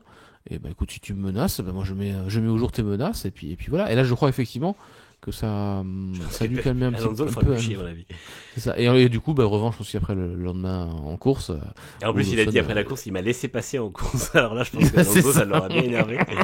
Parce que le terme était très bien choisi. Il y a juste un moment, c'est en qualif, dans son tour de Q1, quand Alonso l'a gêné, où Lawson a un peu paniqué à la radio. Et là, on peut saluer le travail de Pierre Hamelin, qui est l'ingénieur ancien ingénieur de Gasly et Ricardo, et de Vries aussi, et maintenant ingénieur de Lawson, qui lui a dit ne t'inquiète pas, ne t'occupe pas machin, concentre-toi sur ton truc. Et au final très bon tour de Lawson, et puis après c'était reparti quoi. Et effectivement, vengeance totale le lendemain en course quand il l'a déposé en plus, parce qu'il est passé devant quoi. Donc c'était un peu le truc qui faisait du bien. Mais moi je trouve que c'est dommage, parce qu'Alonso, encore une fois, on en revient toujours au même, c'est que c'est un pilote exceptionnel, mais putain, quand il s'y met, il est imbuvable quoi. Et en fait, ça m'énerve, ce truc de dire, c'est le seul comme ça à proférer, enfin, c'est quasiment le seul à proférer des menaces comme ça, des trucs comme ça, et c'est très bien que maintenant ce soit mis à jour et que les gens savent faire. Alors bon, la FIA, elle, apparemment, ça les intéresse pas. Pourtant, ça s'est passé sur la piste, hein, normalement, c'était aussi de leur ressort, mais ça les intéresse pas, donc tant pis. Mais on n'est pas étonné, hein, ils sont laxistes et assez feignants. Mais ouais, c'est vraiment, c'est un gros carton rouge pour Alonso ce week-end, et j'espère que je comprends qu'il soit frustré. Hein. Il y a 1 an et demi, il se battait pour des podiums. Là, maintenant, il se bat pour une 13e place. Oui, je comprends qu'il soit frustré, mais en fait, il a pas à se venger sur les autres pilotes. Et la défense de Lawson, quand il dit il a failli me faire comme Stroll il y a 2 ans, mais c'est d'une mauvaise foi absolue, parce que Lawson se décale. Mais au moment où Lawson atteint le milieu de piste, Alonso est seulement en train de commencer son mouvement pour essayer de le dépasser. Enfin, je veux dire, c'est la défense de Lawson est parfaite. Il passe un peu près quand il le décroise, mais bon, en même temps, il le décroise, donc le mot est clair. Mais il n'y a rien, enfin ce qui est fait Lawson est parfait. Donc voilà. Moi c'est le truc là. Après j'ai rien d'autre à dire sur Aston, la voiture était pas bonne, Stroll était inexistant. Les évolutions, c'est pas ça. Je sais même pas s'il y en avait ce week-end d'ailleurs. S'il y en avait, mais ouais, en plus il y en avait quelques trucs, mais c'était pas énorme et ça marche pas quoi. Non. Il faut savoir que de toute façon en fait toutes les équipes en avaient, même celles qui n'avaient pas déclaré. En fait il n'y avait pas d'évolutions visibles, puisque les évolutions qu'ils déclarent sont les évolutions aéro. Mais il y a toujours des évolutions mécaniques et sur le châssis et ce genre de choses. Donc, mais en l'occurrence, Aston, ça marche pas du tout, quoi. Et ça, il va falloir, j'espère pour eux, que la nouvelle soufflerie va grandement aider, parce qu'ils sont incapables d'apporter une évolution qui soit réellement meilleure que la précédente. Ils ont un soufflerie Mercedes. Alors, ceci, peut-être cela. Oui, c'est vrai que du coup, c'est peut-être plus le bon plan maintenant, hein, clairement. C'est ça, exactement. Non, mais après, eux, ils ont leur. Enfin, c'est comme McLaren, si ça fait le même effet que McLaren d'avoir leur propre soufflerie, à mon avis, ça va leur faire du bien. Mm. Mais voilà, donc non, c'est un peu compliqué. Et puis c'est vrai que du coup, ça fait ressortir le pire d'Alonso. Stroll est totalement absent. Déjà, dès jeudi, il avait l'air saoulé d'être là. Là, autant il y a des fois je le défends, mais là jeudi, il répondait au truc, il s'en foutait complètement, c'était terrible. Donc, ouais. Voilà. Aston Martin, c'est pas terrible, donc je pense qu'on a fait le tour. On a fini, voilà. Merci à tous. Merci à tous. Et puis, au moins, c'est un truc vert fluo sur l'écran. On en a déjà parlé tout à l'heure, c'est les transferts, il y a que ça d'intéressant. De toute Oui, façon. c'est vrai. Alors si, 10 premiers tours incroyables de Guan Yu Zhou qui arrive à profiter du départ pour prendre des places, il se retrouve 14e, 13e, je sais plus, 14e. Tout se passe bien jusqu'au moment où ça se passe mal, et puis il fait un tête à queue, il se retrouve au fond de peloton, et on n'a plus revu une voiture vert fluo de la course, quoi. Il n'y a pas les Evo, lui, d'ailleurs, ce week-end. Non. Il n'y a que Bottas qui les avait. Oui. Après, la voiture n'est pas larguée Non. en performance pure, mais bon, c'est... Mais en fait, elle Ça est pas reste- larguée, en même temps, dans une F1 tellement serrée, Ouais, voilà. elle est aussi loin de la voiture qui est devant elle que la voiture devant elle est de la tête, donc en fait, c'est un problème quand même, quoi. Donc ouais, c'est compliqué, hein, ils l'ont dit. Hein, bon, essayer de faire peut-être fonctionner moins ce package d'évolution, voir moins si ça apporte quelque chose pour préparer 2025, parce que sinon ça va être la purge pendant. Enfin bon, je pense que ça va être la purge pendant un an quand même. Hein, mais c'est extrêmement compliqué pour voilà. Et puis bon, entre un Bottas qui attend une réponse sur un avenir en F1 parce qu'il a pas envie d'attendre Noël, parce qu'il dit qu'en général à Noël il n'y a plus trop de place ensuite derrière, même dans les autres catégories. C'est compliqué, donc ouais, apparemment Binotto a prévu une annonce à la mi-novembre, même la mi-novembre, ça peut être tendu, quoi. Bon, après Bottas, il a quand même un certain pedigree, un certain palmarès, il devrait pouvoir se recaser dans un programme un peu sympa, peut-être en endurance, peut-être en Australie, peut-être il va se faire une année de vélo intensif. Voilà, on sait pas, il est aussi à fond là-dessus, donc pourquoi pas aller s'amuser en vélo sur une année complète là-dessus, voir si ça peut lui botter, hein, Monsieur Bottas. Puis, de toute façon, ouais, il a tellement d'autres activités, voilà, il a son gin, il a son café, il a vraiment de choses, donc. Il a l'entretien de sa coupe mulet. C'est ça, mais bon, il tient quand même à faire le nombre en F1, parce oui, que là, oui. clairement, à vouloir s'accrocher même juste pour un an, c'est faire le nombre, clairement. Et je trouve ça dommage parce qu'au final, il Ouais. vaut mieux que ça, dans le sens où sa carrière vaut mieux que ça, en fait. Et moi, je suis un peu là, en fait, j'ai envie de lui dire, pars, parce que il a plus. Enfin, je comprends, après, encore une fois, c'est les pilotes te diront tous que de toute façon, la F1, il n'y a que ça de vrai, il n'y a rien de mieux, en tout cas. Mais au bout d'un moment, j'ai envie de lui dire, ta carrière, elle est vraiment propre. Il a quelques records, il a des super victoires, il a des super pole positions. Il a été quand même très proche, globalement, d'un Hamilton au sommet de sa forme. Je veux dire, sa carrière, elle est réussie. Moi, le fait qu'il s'accroche à ce baquet-là, alors que 2025 pour Sauber, ça va être un enfer. Parce que là, il faut bien se rendre compte que ce qu'ils sont en train de faire, c'est on ne développe pas la voiture, on sera dernier, et on aura le maximum de développement pour 2026. Et il faut bien se rendre compte que ça va être terrible l'an prochain. Donc, je vois pas, enfin, un pilote comme ça qui s'accroche à ça, pour moi, c'est vraiment difficile à comprendre. Mais, et je pense que oui, effectivement, il aurait meilleur compte. Enfin, je veux dire, s'il va démarcher dès demain en WEC, je pense qu'il y a 3/4 des équipes qui le signent les yeux fermés, hein, C'est et ça. sur du pluriannuel. Je réponds à la question sur le budget cap. Ouais, j'allais y venir. Qui augmente, c'est pas du tout une rumeur, hein. Ça a été décidé au Conseil mondial sur les règles 2026, effectivement. C'est vrai que Sauber basé en Suisse est extrêmement pénalisé au niveau des salaires. On a souvent parlé, voilà, Alex est un peu spécialiste de tout ça aussi, il nous en a déjà parlé. Un pays où il faut payer quasiment 30 ou 40% de plus les gens. Et pour l'instant, il n'y avait pas de système d'harmonisation entre les pays. Et donc pour Sauber, effectivement, c'était un énorme désavantage. Donc voilà, et donc du coup, on se retrouve avec, je crois, quasiment 90 millions d'euros en plus, je ne crois pas dire de bêtises, que des équipes anglaises, à cause justement de la masse salariale. En fait, si les budgets vont être remontés, parce que là ils sont à 135 millions, ils vont Les être budgets seront largement, remontés voilà. ils vont être remontés parce qu'il y aura des exclusions qui vont changer et il y aura comment on appelle La ça cantine sera intégrée. Ouais, c'est ça. Là, ils vont indexer à l'inflation. Ouais. Et donc les autres équipes seront à 205-210 millions et eux devraient atteindre les 280-290. C'est ça. Alors Zohan se dit Alpine en France c'était le cas aussi. Je pense que t'as des salaires en France, oui il y a des charges mais c'est rien par rapport à ce que c'est en Suisse. Hein. En France, c'est viré, puis depuis que le moteur est gelé, Ouais, c'est ça. Il n'y a pas de grande différence, quoi. Non, et puis en fait, les salaires en Suisse, c'est vraiment rien à voir avec les salaires en France. Donc, comme on dit, c'est 35 et 45% par rapport à la Grande... Enfin, en fait, c'est 35% de plus que la Grande-Bretagne et 45% de plus que l'Italie, je crois. C'est ça les chiffres. Donc, c'est énorme, en fait. Et pour eux, effectivement, du coup, il faut comprendre que là, on peut expliquer pourquoi ils sont en galère depuis 2 ans, parce qu'effectivement, je pense que ça leur faisait beaucoup moins de moyens à disposition. Moins de ressources humaines, ouais, c'est ça. Clairement. 30%, 45% de moins, quoi. C'est À énorme. budget égal, vous avez 30 ou 40% de travail possible en moins, quoi. C'est ça. C'est assez fou. Mm. Mais ouais, c'est comme Renault. On sait sortir un moteur qui a 15 chevaux des meilleurs avec 3 fois moins de personnes. On sait faire une F1 qui colle au reste du peloton avec des gens qui sont payés 40% plus cher et donc 40% de gens en moins possible. Et c'est parce que... Mais c'est pour chercher le dernier dixième, le 2 dernier dixième, le 3 dernier dixième que là, ces gens-là, malheureusement, vous manquent. Ouais, exactement. Et c'est vrai que, de toute façon, la F1, ça a toujours été ça. On a toujours eu des artisans ou des gens qui sont moins dotés. Moi, je pense toujours à ce que faisait Otmar Zafnauer avec Force India, hein, l'année où Ou ils As sont... aussi. Hein. Ouais, Ça, tout à fait. Reste à ces artisans aussi encore. Hein. Exactement. Mais Force India, l'année où ils sont en faillite, ils sont 4e du championnat. Enfin, je veux dire, c'est totalement fou. On parle de la personne que Alpine a virée d'ailleurs à sa tête. Hein. Petite pensée pour eux. Oui, bah oui. Mais- Ils ont tout compris. Bref. Non, mais Flavio, évidemment, bah oui. bah oui. Donc voilà. Mais en tout cas, c'est vrai que la fin de saison va être longue, 2025 va être long, mais je pense que la technique, elle est pas mauvaise de dire on met un maximum de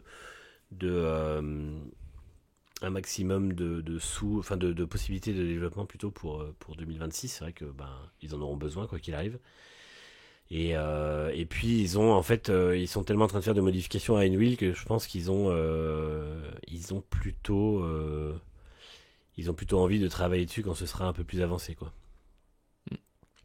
Mais bon, du coup, je pense que l'aventure Steak F1 va comment dire, se cantonnera à 2 saisons catastrophiques en fait. Hein, voilà, puisqu'après ça deviendra Audi, donc je pense que ça s'arrêtera là. Heureusement que Steak est pas devant. Je sais pas si on aurait Steak à CF1. Ouais. Bref. Je sais même plus. J'ai pas revérifié les pronos qu'on avait fait avant Austin et vu que c'était il y a 4 semaines, je les ai oubliés. Ouais. Et je crois qu'on Ouais, avait plutôt pareil. parié sur McLaren de mémoire. Mais là, du coup, vu qu'il y a qu'une semaine, je te propose qu'on fasse les pronos du Mexique. Puisque. C'est Compliqué, Mexique. infaisable. c'est pareil là. Ferrari, McLaren, Red Bull, c'est chaud entre les trois. Hein, je veux dire. Ouais, moi je vais Même dire... Mercedes en course. Bah, Genre, c'est ça. Hein. tu peux. C'est bon. On sait déjà que c'est pas Perez. Voilà. On a déjà un en moins. Mm. À moins qu'il nous sorte un truc d'anthologie devant chez lui, ce serait fou. J'y crois pas une seule seconde. Non, mais s'il est capable de sortir un truc d'anthologie au Mexique devant chez lui, ça veut dire que en dehors de ça, il sait pas se sortir les doigts quand il faut le sortir. Quoi. Bah, c'est ça, en fait, je pense que ce serait le pire du pire de faire une bonne perf maintenant. C'est ça. En fait. Ah oui, là, oui, ce serait. Ce serait juste genre, ouais, en fait, quand tu veux, tu peux. C'est ça, exactement. Donc, ce serait un peu dingue. Ouais. C'est fou. Ouais, j'ai envie de redire Ferrari, quoi. Je voulais dire Ferrari pour la course, quand on a fait nos pronos juste avant le départ. Mm. Et j'ai pas trop cru, mais le rythme de course de samedi m'avait tellement bluffé. Et dimanche aussi. Hein. Et Ferrari, ouais, j'ai envie de dire Leclerc. Leclerc, et après derrière Norris, Leclerc, et Russell, tiens. Allez, Verstappen, je vois une petite délicatesse pour Red Bull, peut-être, tiens, voilà. Et ben moi, je vais dire Norris, Piastri, Leclerc. Et je mets Verstappen 4 ou 5. Genre, quand est-ce qu'on pronostiquera Verstappen à mon nom qu'il abandonne vraiment pour Ouais, ses ça. titres pilotes? Mais Max met accrochage Norris-Verstappen. Thierry nous dit 1 Norris, 2 Norris, 3 Norris, c'est possible. Bah, moi j'aimerais bien, hein, parce que moi je suis Ça un fan de Ça nous Max. arrangerait pas un accrochage Norris-Verstappen, ça ne fait que favoriser Verstappen.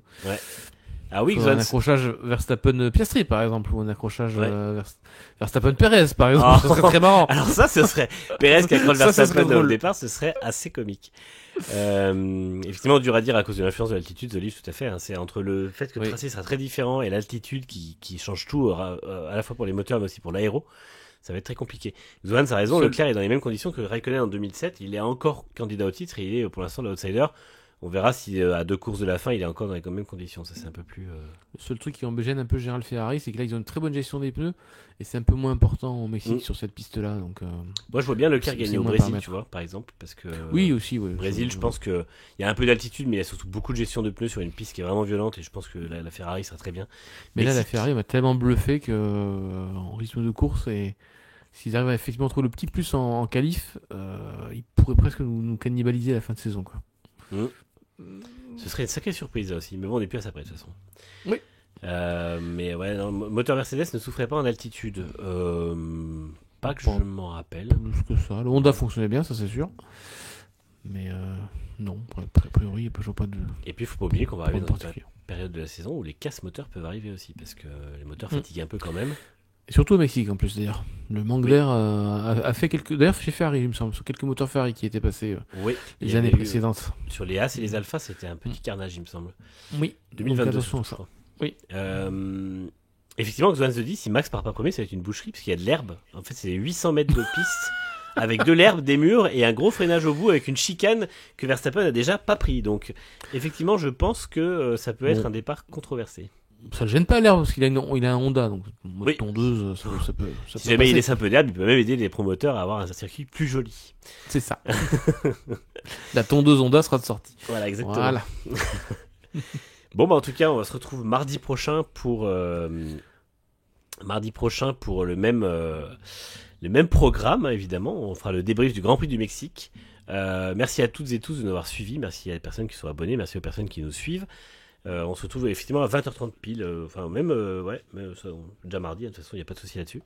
Et puis, pour le débrief de cette 19e course de la saison, sur 24, voilà, des horaires. Donc là, c'est pareil, hein, ça va être des horaires très lointains dans la journée.